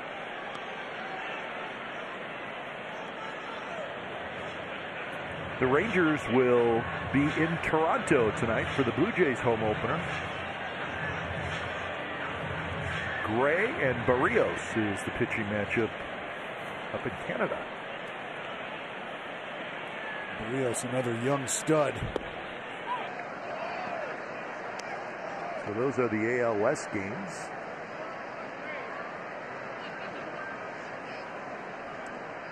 Red Sox leading the Yankees 5-4, bottom of the 10th inning. So extra innings in the Bronx. Harper fouls it straight back. Word coming out of New York this morning was that the Yankees and Aaron Judge tried desperately to get an extension done because Judge said when it's game time opening day, negotiations stop. Done. And they did not get a deal done. 0-2 pitch fouled at the plate. In fact, according to the reports we're hearing, Dallas, is that the Yankees offered Judge a 7-year, $213 million contract that would start next year. And that's $30 million a year. And the Aaron Judge team said, nope, that's not going to get it done. Over the mound, it hits the mound. Nice play by Elvis Andrus, and he throws out Bryce Harper. Ball hit the mound and kind of it veered to the left as we look at it a little bit, but also flattened out. Well, and kind of I was going to say, I think that actually played into the hands of the Oakland Athletics there, because if that ball just continues to bounce, Harper busting it out of the box from the left side might have a chance to beat that ball out. Instead, it hits the back slope of that mound and just kind of hugs the ground, gets to Elvis, he's able to complete the play. So 2 outs, here's Castellanos. But you know, the Judge and the Yankees, that's a big deal. I mean, Aaron Judge is probably as popular of a Yankee they've had in there a long time, taking away the Derek Jeter situation. But Judge he's their guy. Well, they did not hesitate to start to put him on that pedestal the minute he showed up, right? They've got fans dressed up in Judge's outfits out there in right field, the Judge's chambers, the Judge's court, whatever it is. So they were rallying around their guy very early on. What I start to think about, though, is, you know, whether you call it a lack of action or complacency or stagnation during free agency by the Yankees is something that I know Yankee fans weren't terribly excited about. And then you think about the talent of Aaron Judge and what he means to that club and the inability to lock their guy up.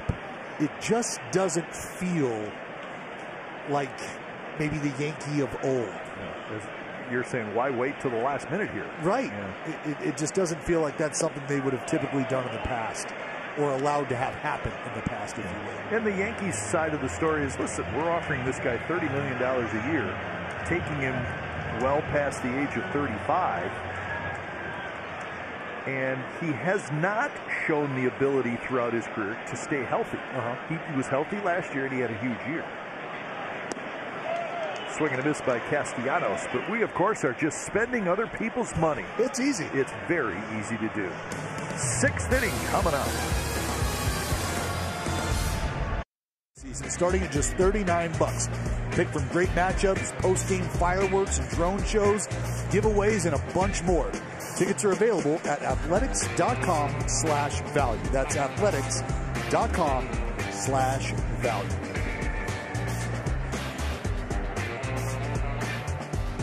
5-1, Phillies lead the A's. It's the top of the 6th inning. Frankie Montas, well, he had that real tough 3rd inning, but 3 up, 3 down in the 4th, 3 up, 3 down in the 5th.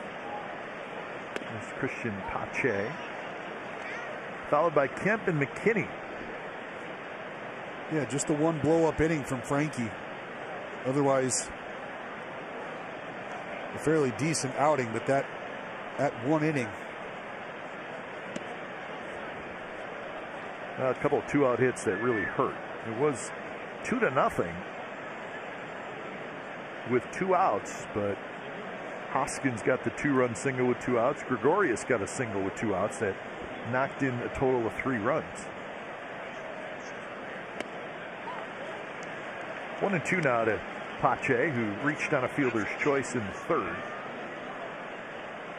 Nola about to throw his 60th pitch, so the pitch count's pretty good.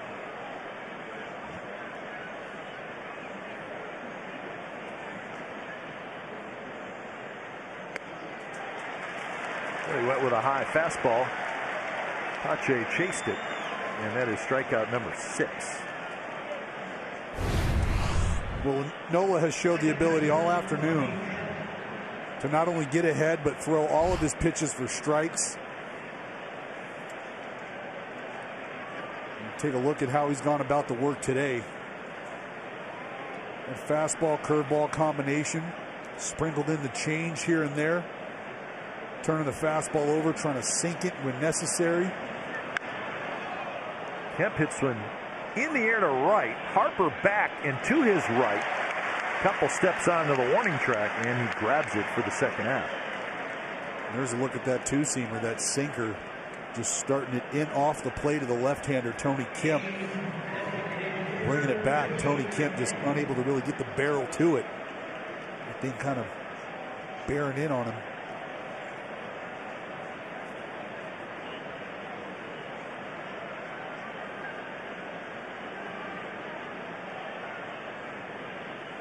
So with 2 outs, McKinney hits, he has grounded out, and he has struck out. A's have 1 hit in the game. It was Pinder's home run in the 4th.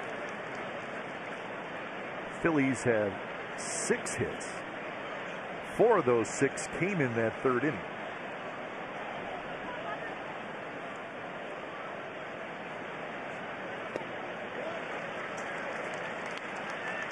Okay, Aaron Nola is now 18 for 20. First pitch strikes.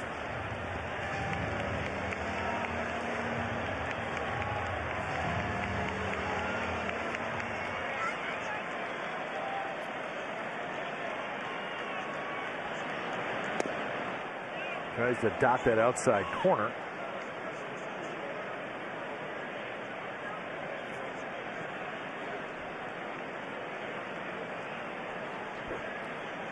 You see these shadows here. They are in play big time. Not making things easy for this Oakland lineup right now. Swing and a miss, struck him out. 7 strikeouts through 6 innings for Aaron Nola. Bottom of the 6th coming up. Phillies 5 and the A's 1.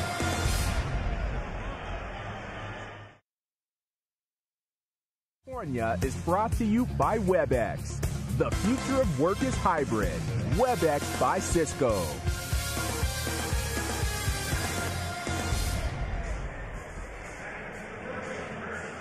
Back here in Philadelphia, Phillies leading the A's 5-1. Bottom of the 6th inning, and when it's time for change, think Speedy Oil Change and Auto Service. It's your trusted oil change, tune-up, and repair experts. It's big league debut for Jake Lemoyne. He's from Houston, Texas, sporting number 71. 6'5", 220-pounder. So a big day for Jake Lemoyne. It was such a special moment. Awesome. It's always a big deal. But opening day, you got the family in the house. The only thing else that tops it off is you actually getting out there and being able to play, and that's all going to happen right now. Lemoyne signed with the A's in January of this year. It's the Lemoyne Group. They'll enjoy this one. Jake Lemoyne last year pitched AAA Round Rock, which is AAA team for the Texas Rangers. First pitch in, first strike. And he had very good numbers. A's grabbed him with a minor league contract. Well, what makes this special too, Kite, is you get your career started. He was drafted in the 4th round back in 2015. He didn't pitch though. Didn't pitch in 15, 2016, or 2020. Early on, he had some rotator cuff issues, and then obviously the pandemic 2020 season. So for him to make his way to the big leagues after clearing a few hurdles, it makes it all the sweeter. And there are opportunities big time in that A's bullpen. Well, and even at 28 years old, there's not a ton of mileage on his arm. The line for Frankie Montas: 6 hits, 5 runs, a walk, 6 strikeouts. Finished with 92 pitches. And the 3-1 pitch misses. So Jake LeMoyne, the first hitter he faces at the big league level is Rhys Hoskins, and Hoskins walks.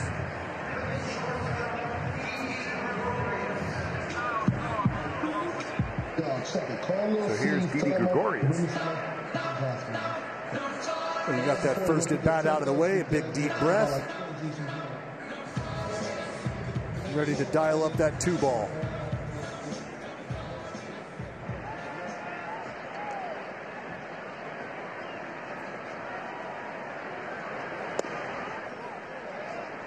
Gregorius takes the strike.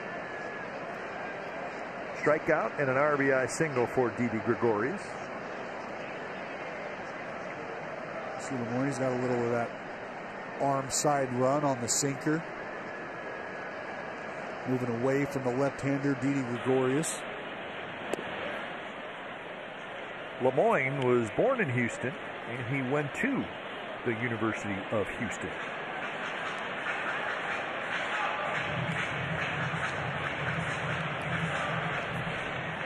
So he'll look forward to those 3 trips to Houston to play the Astros. Spend about 7 or 8 days in Texas.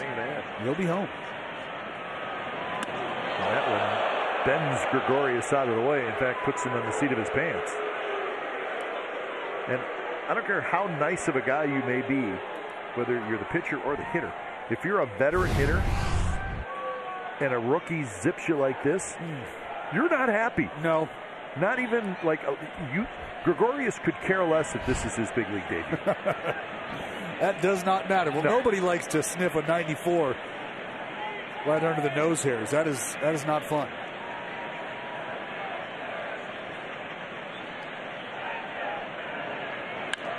That one is hit high, left center, shallow. Pinder in, and Pinder has it. So that is out number 1 for Jake LeMoyne. So he's got his first big league out. For Didi, you're just trying to dig in and get a look at something. Next thing you know, you got one buzzing the tower.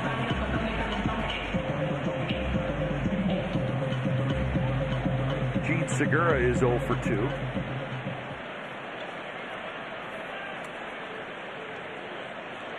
Segura 0 for 2 against the A's. That's a story in itself. In his career against the Athletics, he has hit .351. What do they call him? Gene the Hit Machine? Gene the Hit Machine. Reminds me of a guy named Placido Polanco. Let me guess, you couldn't get him out. No, I couldn't get him out. Rotation mate Joe Blanton had a tough time. Yeah, I think combined he hit about 2,000.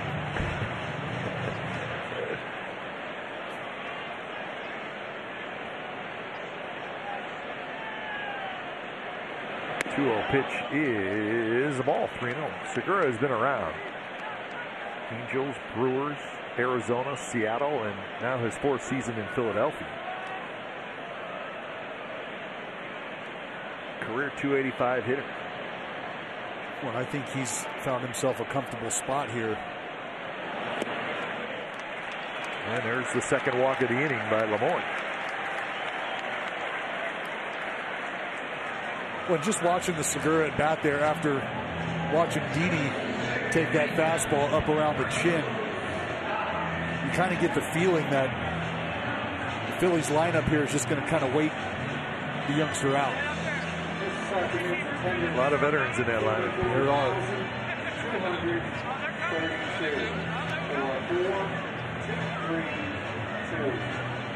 232. Hey, A's fans, turn to and join the millions who are already saving by adding Xfinity Mobile to their internet. It's an unbeatable connection only from Xfinity.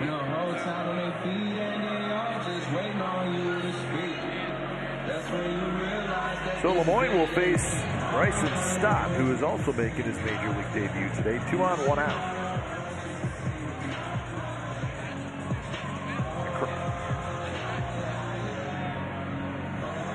Stott, fly ball to center and a strikeout.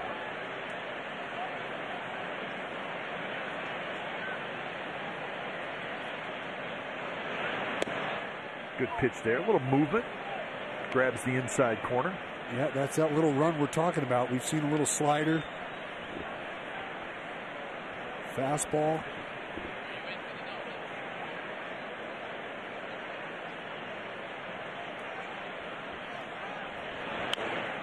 Threw it again and jumps ahead of the count 0-2. So now we'll find out what Lemoyne wants to go to for his out pitch.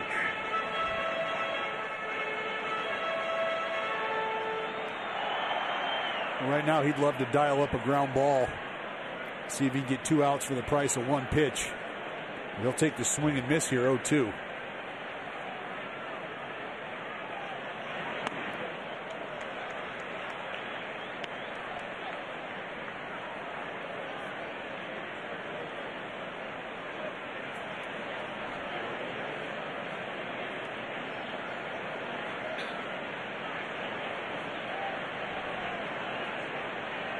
Friends and family trying to will that ground ball right along with him. Good pitch there, just a touch off the plate. Domingo Acevedo is warming up out in the A's bullpen. He's a changeup. Just not able to get Stott fishing. And that one is smoked. Foul. I think Stott was looking A for a fastball, B on the inner half, and he spun on it. It's just a long, loud strike. Right.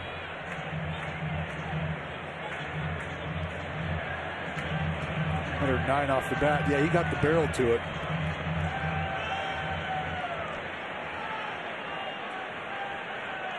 Hoskins at second, Segura at first. Line drive, base hit right field. Here comes Piscotty. Gets to it quickly. Hits the cutoff man.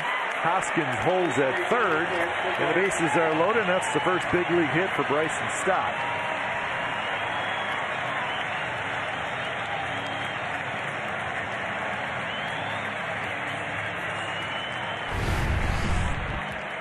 Well, it just seemed like Bryson Stott was not going to get beat on the inner part of the plate. Did a good job of spitting on that changeup earlier in the at-bat. Forced Lemoyne to come back into the zone. Got a little breaking ball that just kind of sat.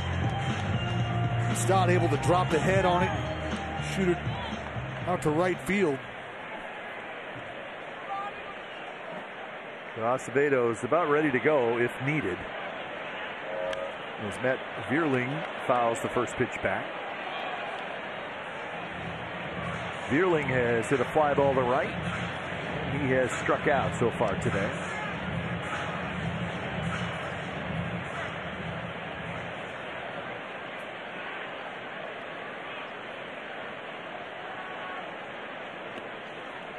Phillies have only 2 young center fielders, and they were both going to play. They're probably going to platoon Vierling, the right-handed hitter. Mickey Moniak, left-handed hitter. Moniak was going to make the team, but in the final exhibition game, Moniak was hit by a pitch, fractured his right hand. He's going to be out 6 weeks. Can you believe that? It happened on Wednesday. In fact, I saw it on TV. The exhibition game against the Rays was on TV here, the Phillies and the Rays. I was just watching it because there's nothing else on. And Moniak, it may have been his last at bat, and he got hit, and he's out. So Moniak would have probably been in the lineup today in center field. Good pitch there, and it's 2-2.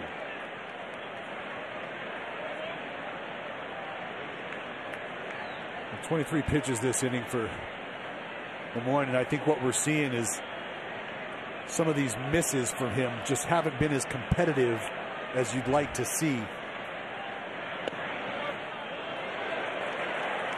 Well, it is full. And the strike zone is tight.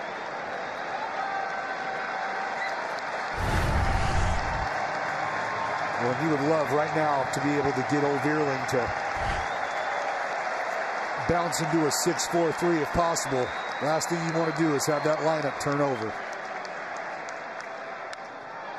Right field, Piscotty back. Piscotty's going to have just enough room up against the scoreboard. Fires it back in. Hoskins comes in to scores. It was plenty deep for a sacrifice fly, obviously. So Hoskins scores, Segura to third. And it's 6-1 Phillies lead. They're stuck with a fastball. Got it up in the zone just high enough. Vierling not able to get all the barrel on it, but it gets the job done.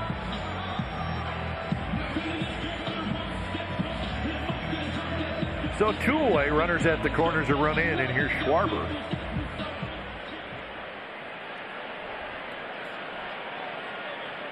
Schwarber, homer, walk, and a ground out. He scored a couple of runs. So his home run led off the bottom of the first, and then in the third, Schwarber got a one-out walk, and that started the 4-run inning.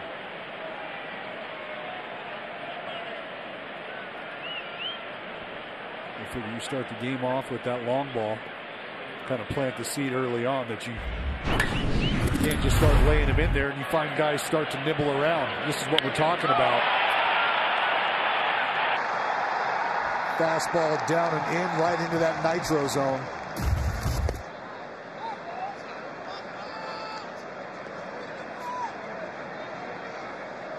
With Schwarber, the first thing you think of is obviously the home runs, and he can hit a ton. But he really has a good eye. He's not afraid to take a walk. No, he'll fill you out. I mean, he'll strike out a fair amount.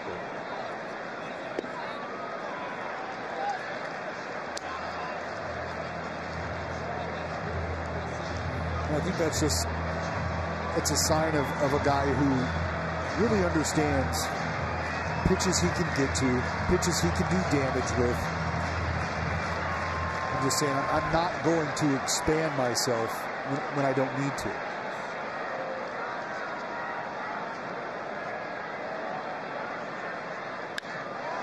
Schwarber drives one towards center. Pache back. Stops, settles underneath it, and makes the catch. A run and a hit, a walk, a sac fly, and we're on to the 7th. 6-1 Philadelphia.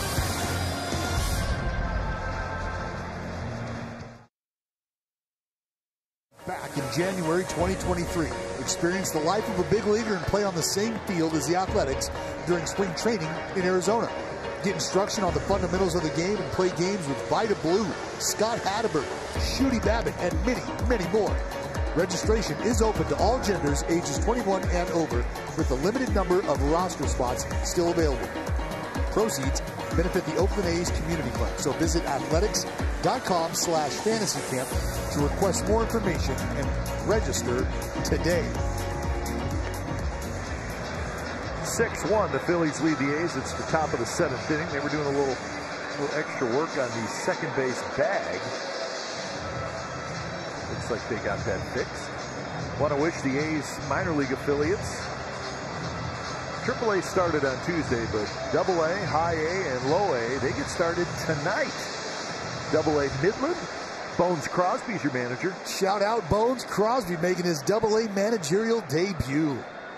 Single A Stockton, Franklin Font is the manager there, and we want to throw out a special shout out to the High A Lansing Lugnuts, minor league affiliate for the Athletics. They get started tonight. Their manager, Phil Pohl.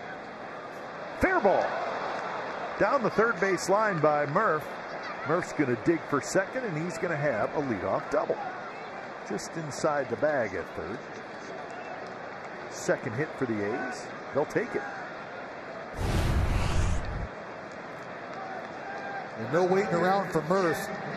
Fastball misses its spot. Up top, he does a good job of getting the barrel up there. Able to tap it down the line.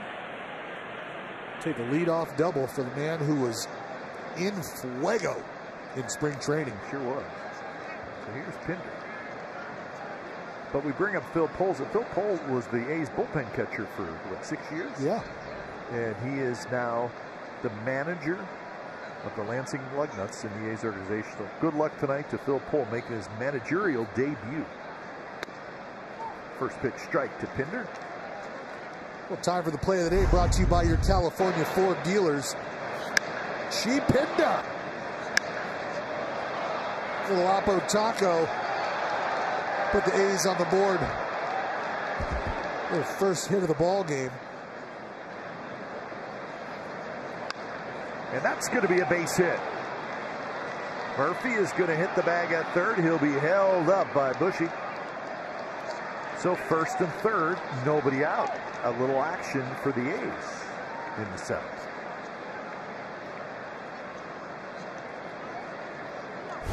Just a couple of mislocations here back to back for Aaron Nola. It's like a changeup they wanted away. But as we've seen all afternoon, Aaron Nola's had that baseball ducking and diving every which way. See Murph hitting the brakes over there at third. So here's Seth Brown, nobody out. Three infielders on the right side for Seth Brown. Outfield straight away.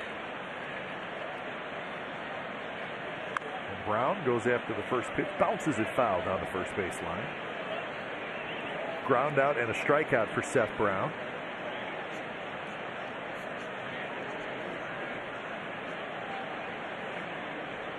Gregorius pulled over to the right side. They keep Stott on the left side.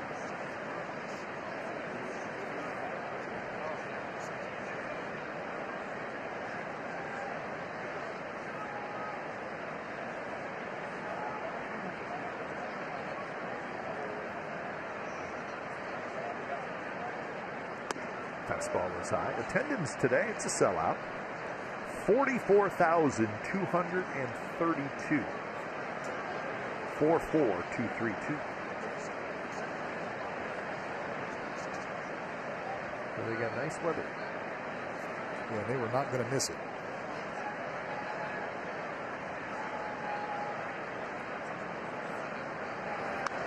Foul back. 1-2 now to Seth Brown. Well, we showed you the shift there earlier. You've now got Bryson Stott, who's going to move over even more. That's going to allow Sean Murphy over at third base to really get down as far as he wants. If he believes he can beat Nola back to the bag at third, should he decide to take off, that's about where you would draw the line.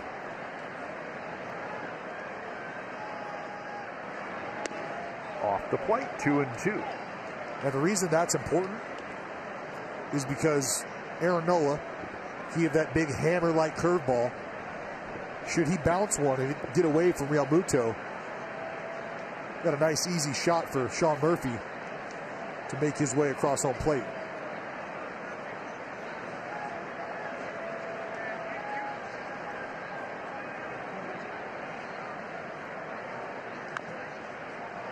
Off of Brown, and it puts him down.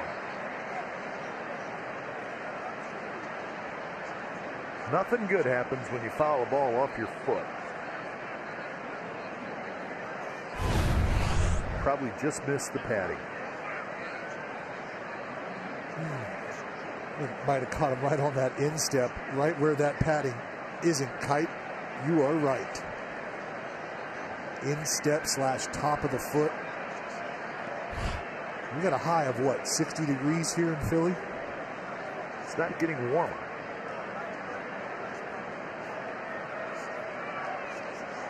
Well, Nola was able to dispose of Brown back in the fourth inning with a curveball. Got him to foul that one off his foot. Let's see if he goes back to the well or tries to speed him up with a fastball.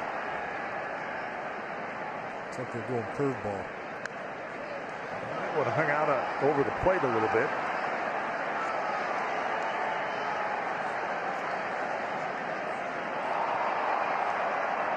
So So the count remains 2-2.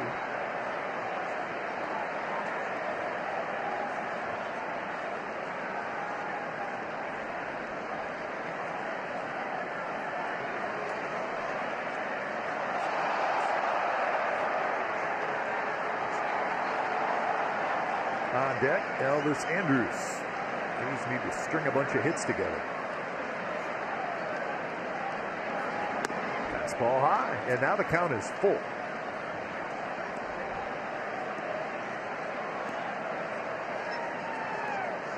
The last thing you want to do if you're Aaron Nola here is issue a free pass. He's got a few different ways he could go. The changeup's been good today. He's front-doored that fastball against lefties late in the count. And after a good fastball up, he could go back to that curveball. And I think that's what he's going to do. And that one is smoked to right field. And that baby's gone.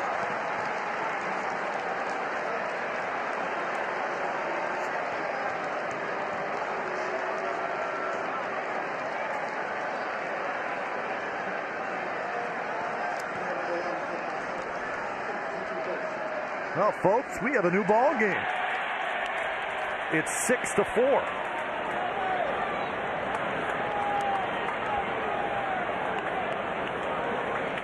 Well, in my opinion, that's just maybe some overexposure of that curveball. And that'll bring an end to the outing for Mr. Aaron Nola.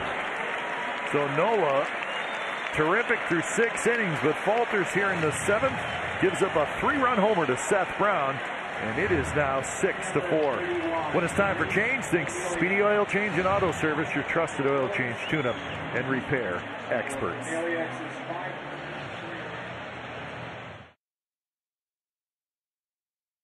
Off Aaron Nola, and here it is. And Kaim, I don't think there's two ways about it here. Seth Brown had not looked good on the curveball in his previous at-bats.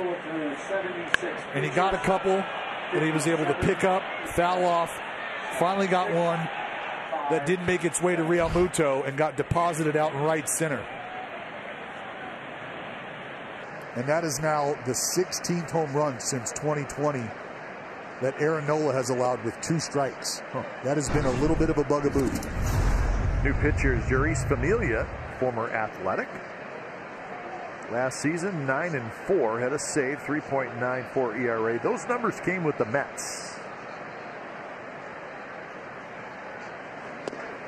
The Phillies redid their bullpen in the offseason, and part of that was signing Familia to a 1-year, $6 million deal. He's been around a long time. In fact, Dallas, this is his 500th career appearance. Of those 500, 30 came with the Athletics back in 2018.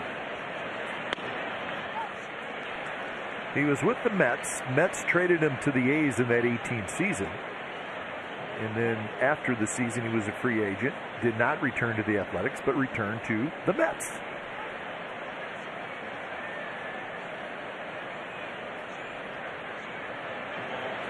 Elvis taps foul at the plate. Jeurys Familia, big guy, 6'3", 245 pounds, from the Dominican Republic. Well, and he's no stranger to the back end of a bullpen.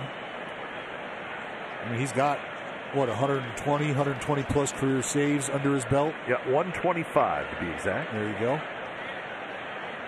Slot in very nicely to this bullpen. He had 51 saves for the Mets in 2016.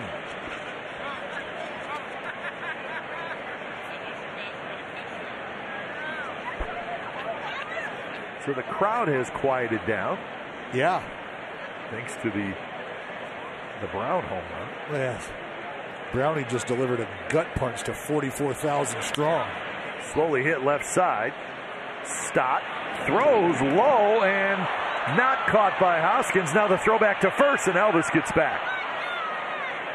Hoskins had a reach for it, and somehow the ball ended up rolling up the first base line. I don't know, it may have hit Elvis, You see Stotty comes and gets that short hop, but throwing it on the run. And what Rhys Hoskins has to do is make a decision on whether or not he's going to stick that arm out there and potentially get it trampled. Is going to be able to get to that baseball? Well, he tries to. And in an effort to bring the arm and the glove out of the path of Elvis Andrus, that ball ends up spitting out of the glove. So if Rhys Hoskins is not in danger of getting trampled by Elvis Andrus and is able to keep that glove where it met the ball, might have been able to hold on to the baseball, but that's not the case. So Andrus aboard. They have not put an error up on the scoreboard, but it has to be an error. And here's Kevin Smith.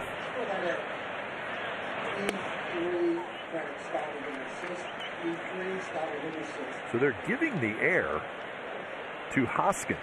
Oof. I don't know if their theory there is the ball was not really in the dirt, but it's also... Well, that's a throw up the line. Yeah, up the line is very dangerous. Seen a lot of first basemen get hurt making a play like that. They get their elbow bent backwards. Well, Max Muncy, right? Yeah, I was just going to say, if you're asking me to decide between an E3 and a hyperextended elbow, go ahead and give me the error. Yeah. 0-2 to Kevin Smith, who's 0 for 2. So each team has made an error now.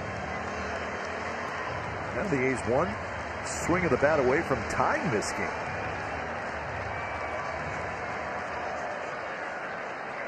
On deck is Stephen Piscotty.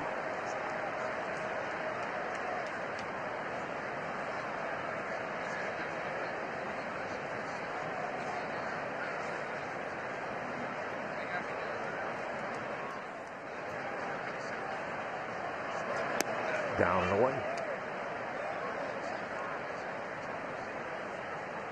Final line for Aaron Nola. 4 hits, 4 runs, no walks, 7 strikeouts.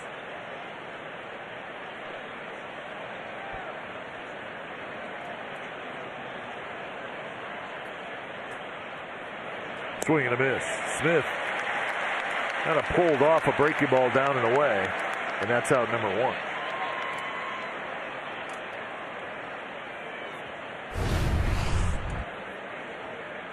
See, you know what, Dallas? If you're in the other dugout, and when I say other dugout, I mean the Phillies dugout, or if you're a reliever or pitching or whatever, do you see that swing where he's really pulling off, almost swinging wildly at a breaking ball down and away? Do you write that down? Yes. Ball away, over swinging. Yep. Well, those are things that you just start to log to memory. You think location, game situation. What am I seeing? That all kind of plays into the 4 swings that I try to track as a player, and now the swings that I'm paying attention to. That's, you want to take a note of your first swing, the last swing, the best swing, and the worst swing. Those are swings that are really important to me when I start thinking about what a guy might be aggressive on. Stephen Vogt is pinch hitting here. So he's hitting for Piscotty. And he's hitting as the tying run. 6-4, Phillies lead in the 7th.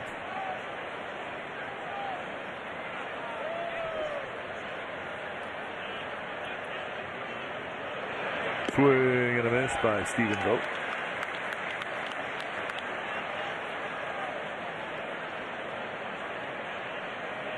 Been fun talking to Stephen Vogt since he's come back to the Athletics. I like about Voter. Everything. Still everything and then some, but still really confident. He says, hey, I can catch. Oh, yeah. I'm a better catcher now than I was a couple years ago. Segura spins out at second on to first. Not in time. Vogt hustles to beat it out. Keep the inning going, and that's important because it continues to get the tying run to the plate. That's it. Shout out to the backstops today. Really showing how fresh those legs are. Phillies are thinking about taking a look at it.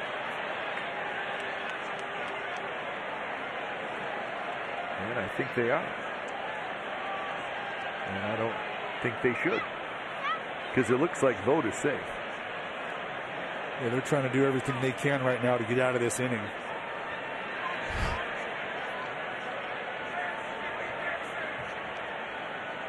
But to your point about Voter kind of talking about how he's progressed. Think about an older guy who's figuring out ways to stay in the game, evolving with the game. Well, that's a position that we have seen evolve probably more so than any other position on the field, just by virtue of setup, game calling, right? We've got electronics involved now, so there's a lot that's being thrown at guys. And if you're an older individual who's been around the game and understands the ebbs and flows of the position and now has the opportunity to really refine some of the mechanical changes that are giving guys opportunities, well, you're probably putting yourself in a pretty good position to be competitive or be considered. Hey, you're seeing a lot of the catchers go to one knee now when they catch. I know that is something Stephen Vogt does, and he's worked very hard at it, and he's very comfortable doing it. Try to get some low strikes for your pitcher. Well, look, I'm not going to beat around the bush here. The backstop over in Anaheim, Max Stassi, as you take a look at this replay here.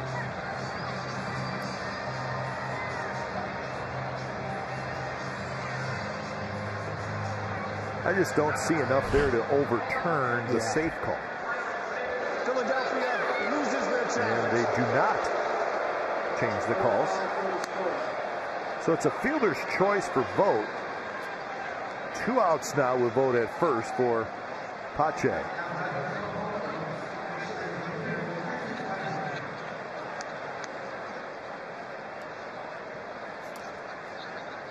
So Pache, his third at bat, he's reached on a fielder's choice, and he has struck out.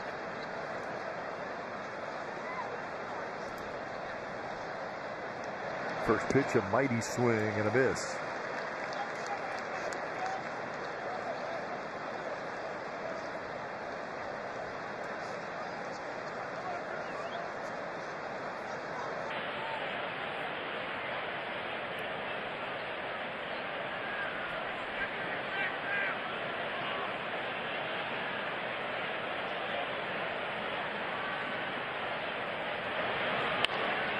Diving play, but off the glove of Stott. Everybody's going to be safe. So Stott got a glove on it, popped away from him, and that's going to be a hit for Pache. That's the 4th hit in the inning for the Athletics, and there's also been an error.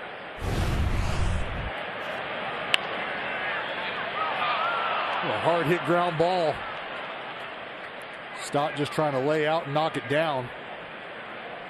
Thought he might have had a play on it. Joe Girardi is coming out. So Familia faces 4 hitters. Remember, there was an error in this inning. That didn't help him. But the A's have 2 on, 2 out with 3 runs in. Trying to tie up this game. So pitching change from Philadelphia.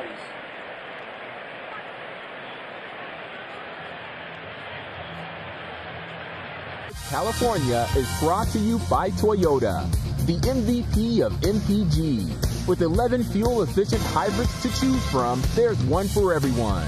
Toyota, let's go places. And by Provident Credit Union, make life easy.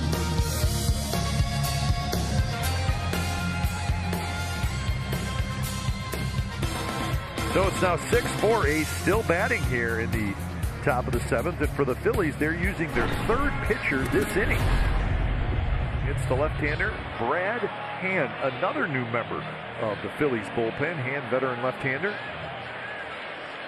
He's been around a long time.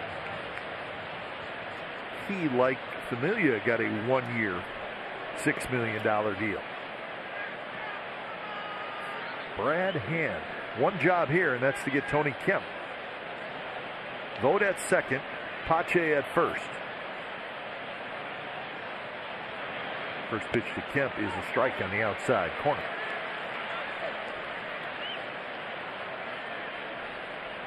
Good time for Tony Kemp's first hit of this 2022 season. Couple of ground outs and a fly ball to deep right.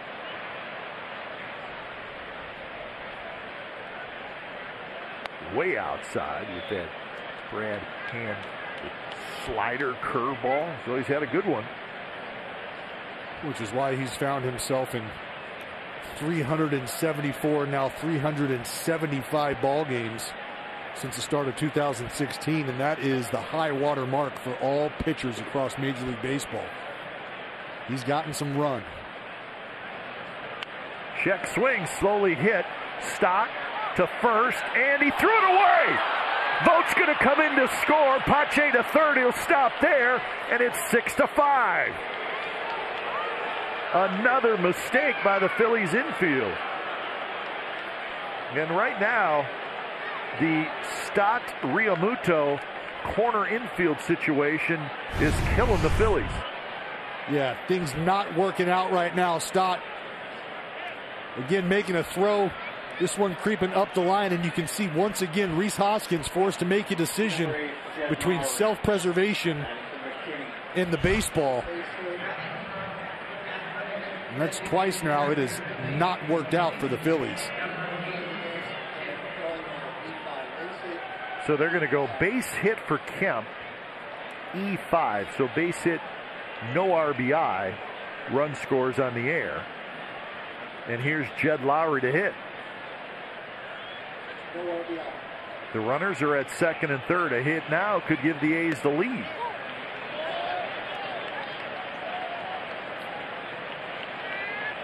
Two errors in the inning. Costly. And now you're allowing Mark Kotsay to start pressing buttons, bringing the veteran Jed Lowry, the switch hitter, to face the lefty Brad Hand.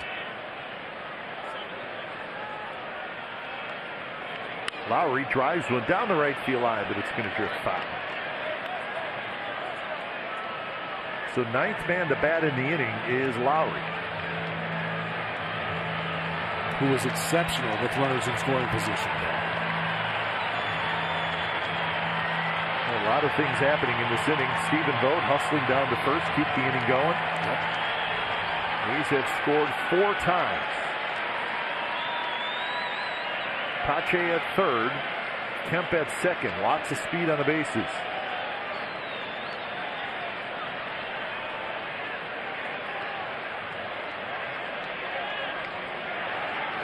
Pitch is a little high, and it's interesting, Dallas, and talking to scouts about the Phillies.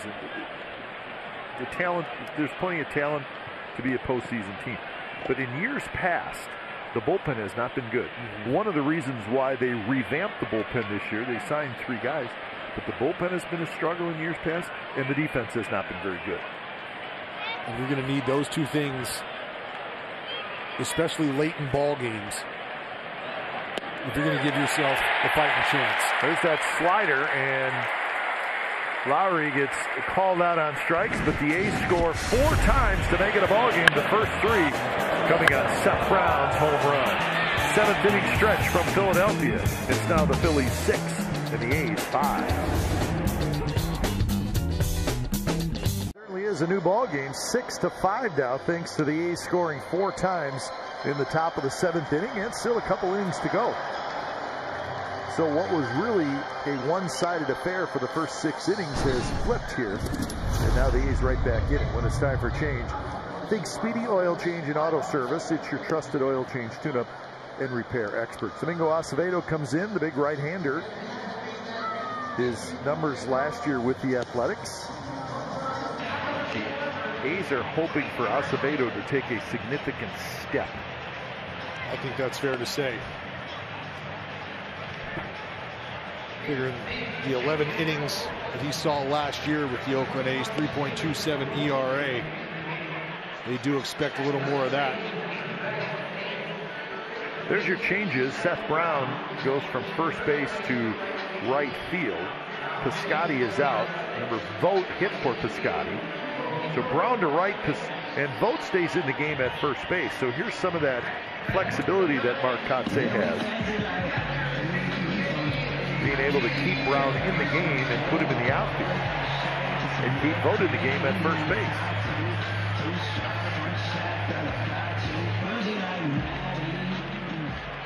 So Realmuto will hit against Acevedo. He'll be followed by Harper and Castellanos. But this is where You just desperately want a nice, clean inning from your reliever. And clean innings are hard to do, right? Especially against a great lineup like this. But you have momentum in your dugout right now. Well, it's what we call a momentum inning. Just foul. You want to do everything you can right now to get your offense back in the dugout. Just to kind of continue to keep that line moving the way they had, taking advantage of some hung pitches that missed their spot, some errant defense. 0-2 to Realmuto, who's 1 for 3. Singled and scored in the third. Strike 3 called on the outside corner.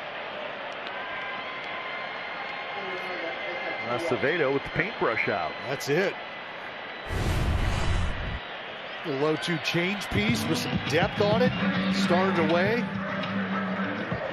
Looks like Realmuto might have been looking for something else. Can I help you, JT? No thanks. Just looking. The 1 out for Harper.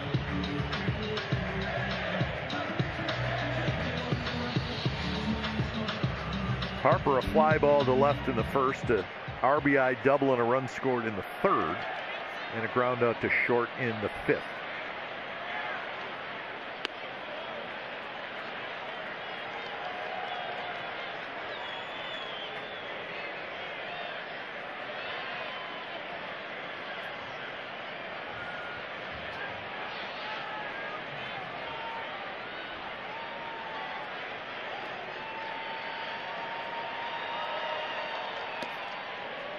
So 2-0, be careful here. Now, both these teams are busy early. We mentioned before the A's playing 17 straight games to open up the season. Phillies, 23 games in 24 days to start their season. Go get them, boys. That's a chunk.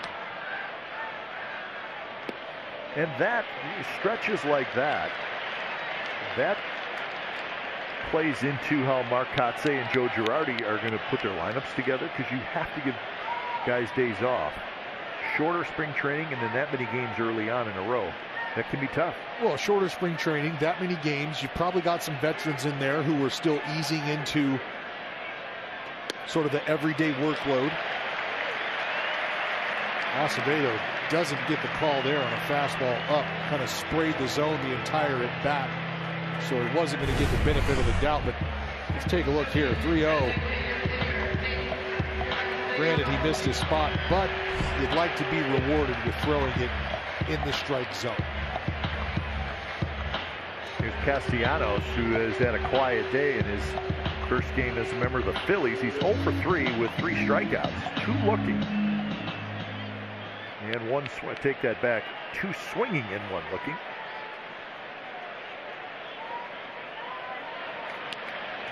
Yankees beat the Red Sox 6-5 in 11 innings. Both teams scored a run in the 10th.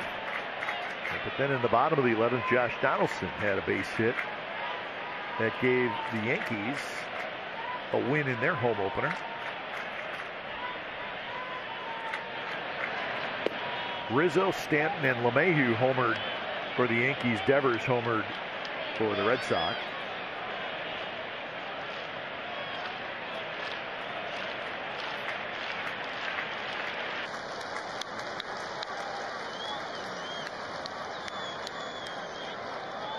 Acevedo needs a ground ball right at somebody.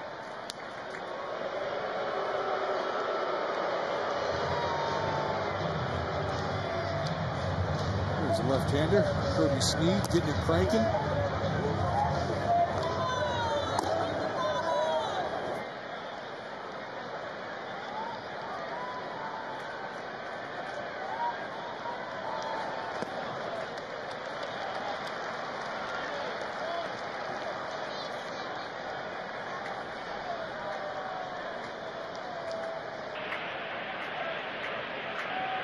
Tigers won their home opener 5-4 over the White Sox.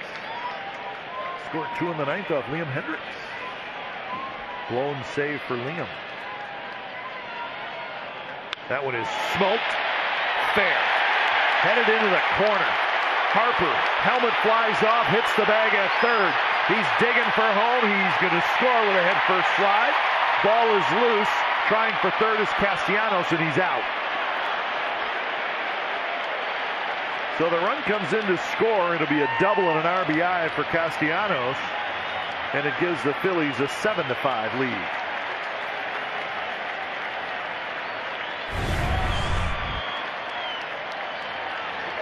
A fastball that just caught too much of the plate there, and Castellanos, who's had a tough time putting the barrel on the ball today, finally got a pitch he was able to handle.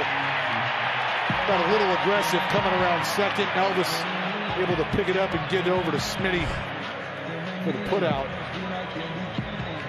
but not before Bryce Harper comes all the way around from first to score. Joe Girardi talking to the umpires.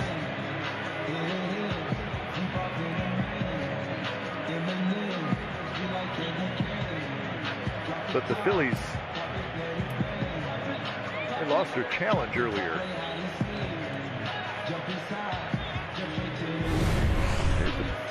Play at third, and it was close. You see Castellanos, as soon as he saw that ball kick, he decided to take off. And what they might have been curious about is whether or not Castellanos was able to get a hand in before the tag applied by Smith caught him on the shoulder, the upper body area.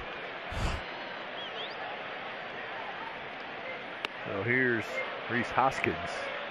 So again, a double and an RBI for Castellanos. 7-6-5 on the putout for the second out.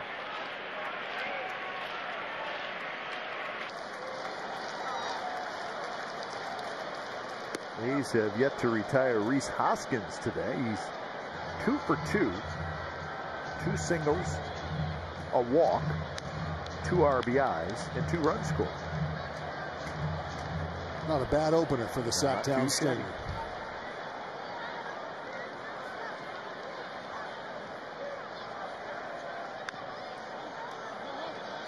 From Sacramento, Rhys Hoskins, a Northern California kid.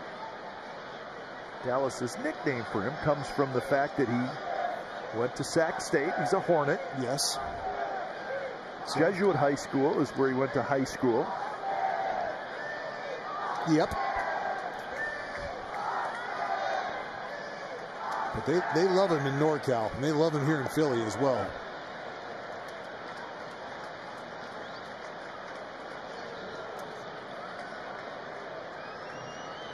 Two and two the count to Rhys Hoskins.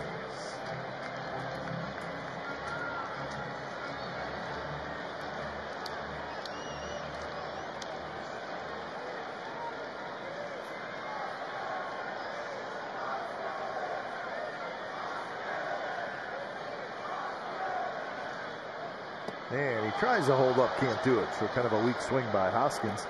An insurance run for the Phillies, so we're on to inning number 8, 7-5, Philadelphia.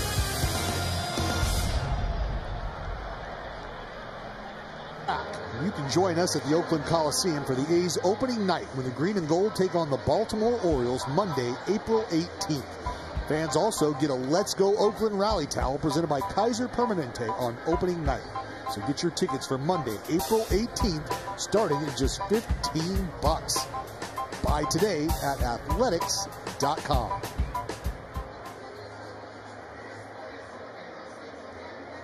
So opening day here in Philadelphia, and it's been a fun day.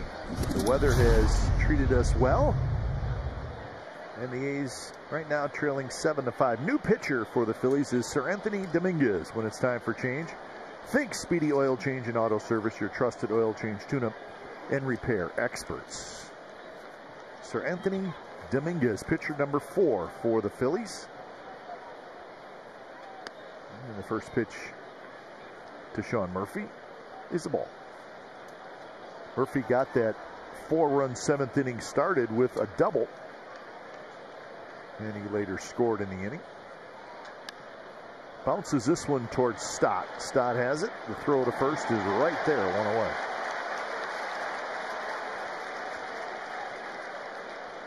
So Sean Murphy now 1 for 4.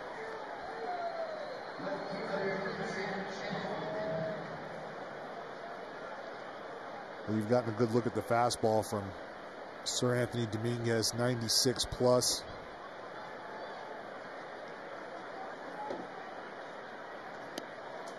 And you see that? That's natural cut at 96. Not easy to pick up, not easy to square up. More action for Stott. This ball hit hard by Pinder, and the throw is right there. So 2 quick outs here in the 8th inning. So Pinder now 2 for 4. And here's Seth Brown.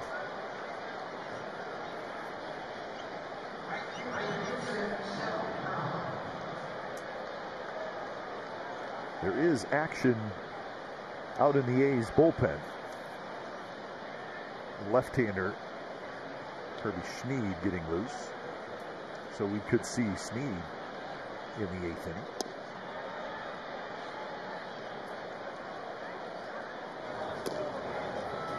There's Kirby.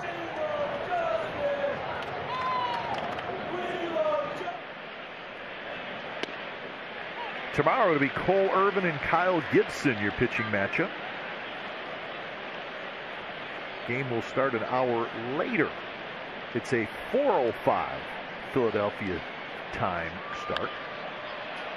So keep that in mind. 7-pitch inning for Dominguez. And that is a shutdown inning, folks. Bottom of the 8th coming up. 7-5 Phillies over the A's. Is presented by authority of the Oakland Athletics and may not be reproduced or retransmitted in any form, and the accounts and descriptions of this game may not be disseminated without the express written consent of the Athletics Investment Group, LLC.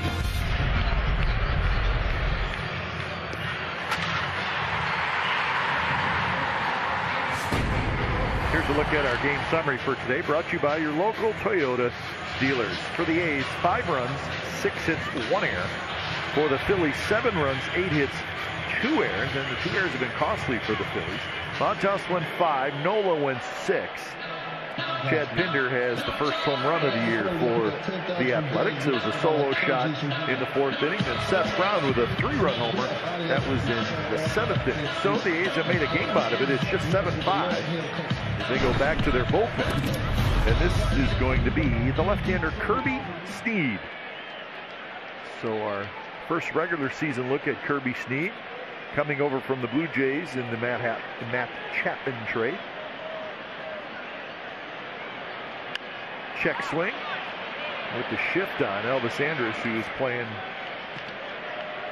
kind of the half third, half short infield in spot. That's a new spot, you know. I don't really know. The 5.5 play in, I guess. Yeah, I was gonna say I don't know what the number for that position is, but wherever it is, it's in the right spot. Well, he was in the right spot there, that's for sure. 1 pitch, 1 out for Snead. Here's Segura.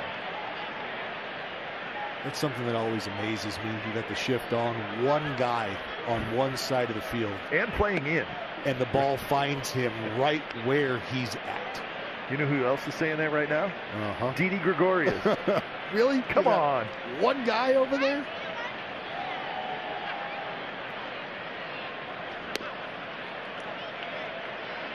(2-0) to Gene Segura, who has reached out a fielder's choice, ground out, walk.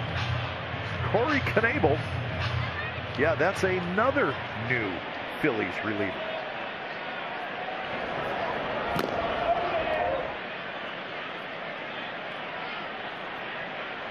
Segura, big swing, rolls a foul. In that top of the 9th, when the A's get their final hacks, it'll be Andrus, Smith, and Vogt. If anybody were to get on, Pache and hopefully Kemp would get to hit.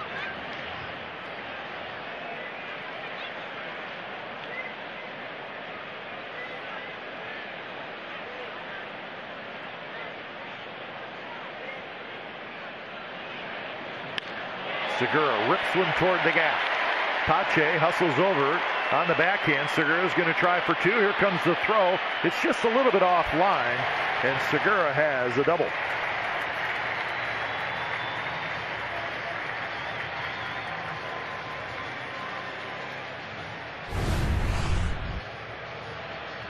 Well, they call him the hit machine for a reason. He's never seen a fastball he doesn't like, and he got one he can handle here. He rattles it up the alley, and Pache over to cut it off. Just watching Pache early on, I can tell that there's a lot of Ramon Laureano in him in terms of instincts and wanting to get the ball and not just get it back in. He wants to make a play on every single ball that comes his way or that's hit into the outfield. He's trying to make a break and create an angle so he can hold those runners at first base. Here's Bryson Stott. Stott got his first big league hit in the 6th inning.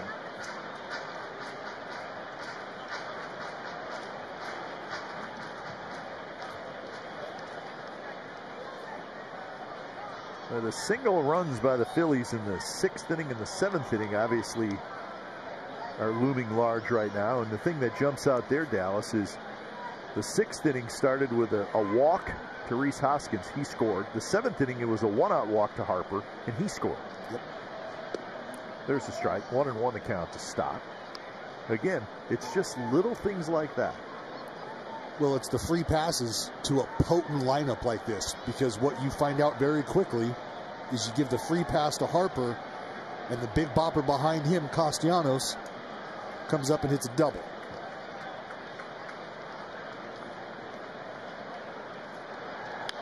And that's going to be flipped to left field for a hit. Segura's going to score. Stott's going to try for 2, and he's going to make it with a head-first slide. Back-to-back doubles with 1 out to make it 8-5 Philadelphia. First Major League double, first Major League RBI for Stott. So the rookie Bryson Stott in his big league debut is 2 for 4 with a single, a double, and now an RBI. Well, that's a pretty good piece of hitting there from the young left-hander. Just staying inside, filleting that baseball out to left, hustling out of the box. I'll take it. Big league double number 1, big league RBI number 1. Here's Vierling, who takes the strike.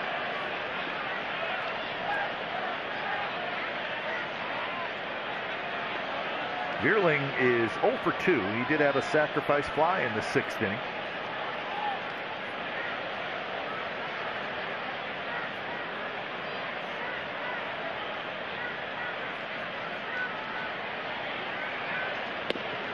That the Phillies lineup has gotten damage 1 through 9 today. Everybody has contributed. Everybody has a hit. Now they only have 10 hits, which is not a ridiculous number, right? But everybody has at least 1 hit except for Vierling, and he's got a sac fly. Right. So if it's not a knock, it's a productive out. And 1 through 9, if you can put that kind of offensive output together, there's a good chance you're going to win a lot of ball games. I've always felt, Dallas, like if you ask me, okay, you're looking for an offense that's going to score a ton of runs, would you rather have a 1 through 9 of good hitters that are going to do a lot of damage because it's 1 through 9, or would you rather have a real strong 3, 4, 5? I'd rather have the 1 through 9. Give me the link. You know what I'm saying? Absolutely. 3, 4, 5 stars or 1 through 9 really good hitters. Well, because what 3, 4, 5 stars, or the meat and potatoes of a lineup does, is it probably offers you some breathing holes in the bottom part of the lineup, meaning those are guys that you can sort of tiptoe around, you can pitch how you'd like to. You got a lineup 1 through 9 that's going to give you tough at-bats, veteran-type, patient at-bats. That becomes tough to navigate because the leverage of each at-bat starts to mount. 2-2 pitch is low. So now the count full with Kyle Schwarber waiting in that on-deck circle.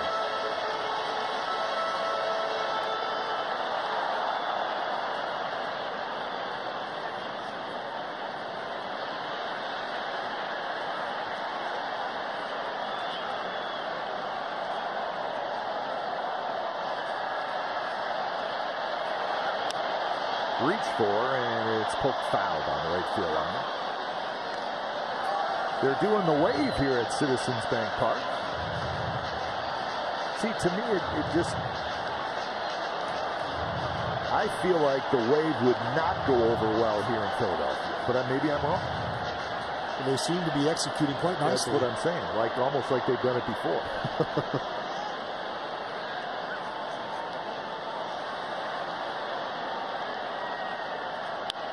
Hit up the middle. Diving play. Kemp. Throw to first. Got him.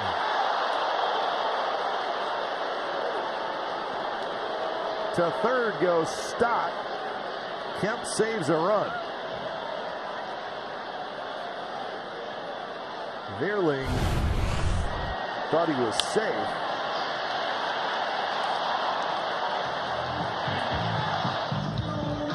How about TK laying out to the backhand side? And the best part about it right there is the smooth transition, not only to his feet, but then dialing up enough on that throw to get a speedy Vierling.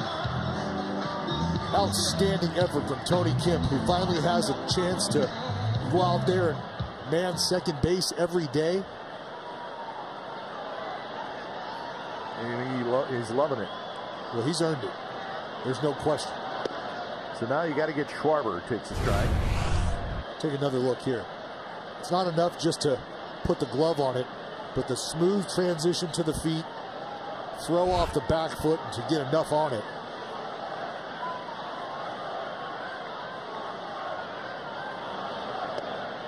Slider inside corner, and it's quickly 0-2. The Mariners leading the Twins. It's a 2-1 game, Seattle, through 6 innings at Target Field in Minneapolis. Game time temperature 43 degrees. Schwarber's got a base hit. So on an 0-2 pitch, Schwarber fights it off. Coming in to score is Stott, and now it's 9-5.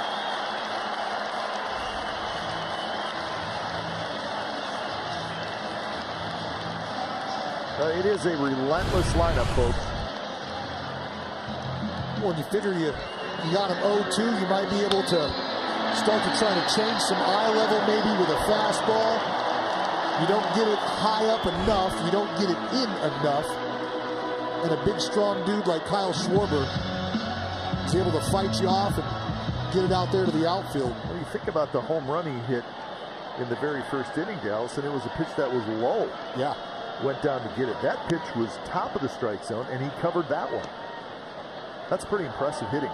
Well, from top to bottom, right? That's exactly what you're talking about. Top to bottom, he's able to get on plane with a pitch with velocity at the upper part of the zone and then go down and sweep a ball out of the ballpark. That's a pretty good day. Not a lot of guys can do that. Most hitters, even the great ones, have a hole somewhere, and it's usually up or down.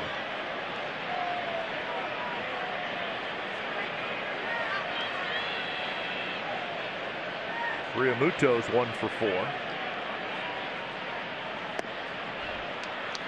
Well, the thing about Schwarber too, you watch his setup, you watch his hands. You know, I was talking to him a while ago and said, I want to be like you when I play slow pitch softball, because that's what you look like up there with the hands relaxed, just kind of waiting for that watermelon to come in. That's Stephen Vogt and Murphy coming over, and it drops off the netting just above the Phillies dugout. Ball bounces around a little bit.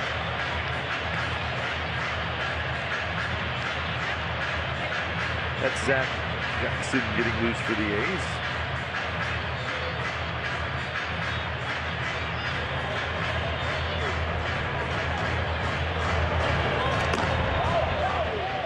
Two pitches for Kirby Snead. You just don't want a reliever on opening day throwing 30-35 pitches.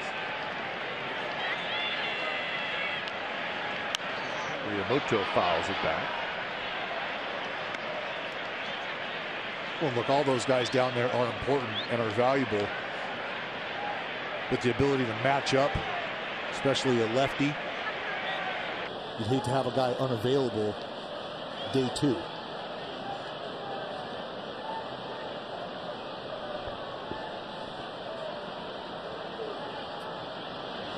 Not close. So it's a full count. Harper would be next.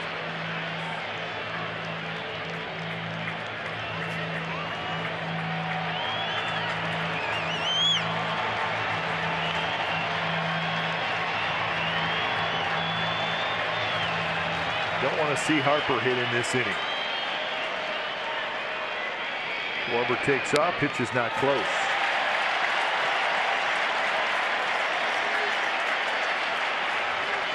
So the inning's going to continue, and Scott Emerson's going to come out. That's 5 walks now issued by A's pitchers today. So far, 3 of the 5 have scored.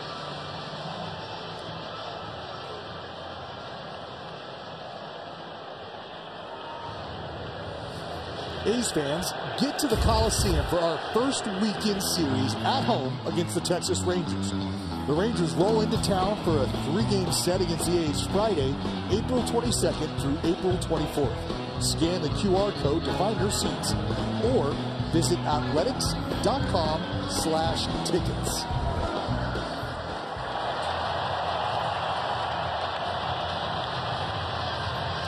A's fans, they were unhappy, then they were happy, and now they're unhappy.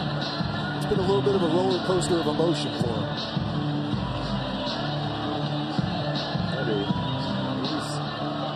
He's got this ball game to 7-5.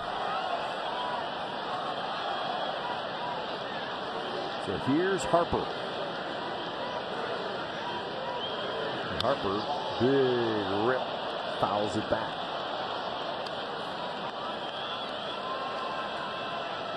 We've seen Bryce Harper with the long, flowing locks. Those are gone. He's got it high and tight.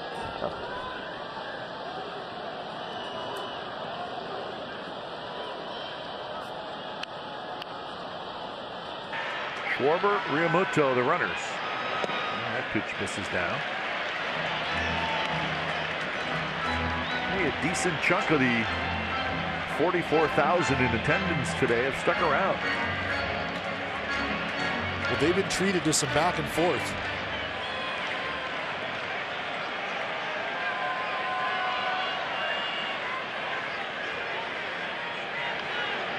Harper hits one high in the air, but in the ballpark. Pache back. Pache waits, and he's got it. So 2 runs, 2 big runs for the Phillies as we head to the 9th. Last shot for the A's. It's the Phillies 9 and the A's 5. In Stu, in-depth highlights, interviews, and analysis. It's A's post-game live, and it's coming up right after the game.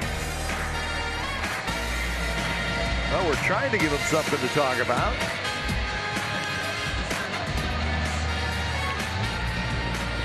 Nine to 5 on opening day. He's got one more shot. It'll be Andrew Smith and Vogt against one of the new relievers for the Phillies. It's Corey Knebel, big right-hander, 6'3", 225-pounder. 4-0 last year, had 3 saves, a good ERA at 2.45. That came with the Dodgers in 27 games. Before that, some good years with the Milwaukee Brewers. In fact, he's saved 39 games for the Brewers in 17. He's had some injuries that have slowed him down a little bit, but the Phillies hope that they have their closer here in Corey Knebel, the 30-year-old right-hander. Well, he's had 76 opportunities over the course of his career to lock the ball game down, has converted 60 of those into saves. And he's got some swing and miss.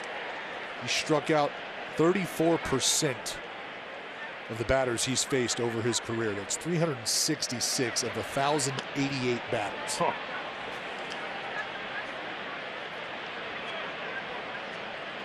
So he's a strikeout pitcher is what you're saying. Yeah, and he's the guy who's going to force the issue.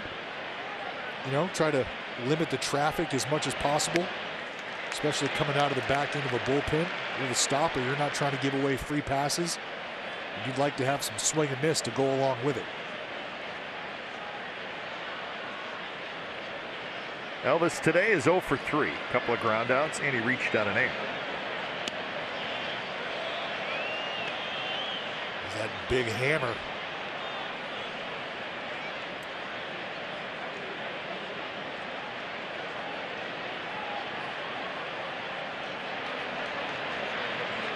Two-one pitch. There it is again, and this one caught the outside corner. So 2-2 the count. Knebel is pitcher number 5 of the day for the Phillies. All started with 6+ innings from Aaron Nola. 2-2 pitch, high fastball at 96 miles an hour, and Elvis Andrus swung through it.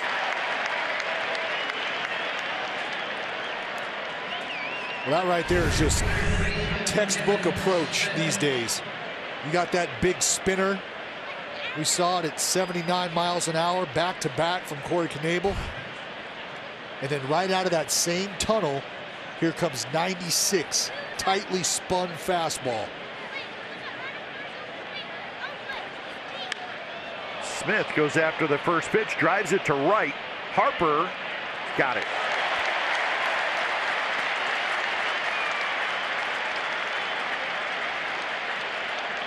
So 2 away.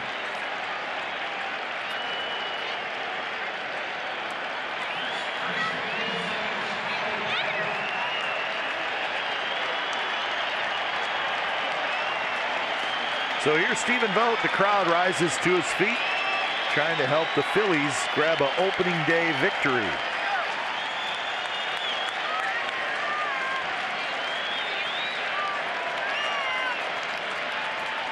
Vogt, pinch hit in the 7th inning, reached base and scored a run. First pitch floats in for a strike. You see that wry smile on the face of Stephen Vogt. Don't know that he necessarily agreed with the strike call, and I tend to agree with Vogt. Fastball just got a piece of it, barely. Boy, that's a tough one to lay off. 96 right at the letters, a little in.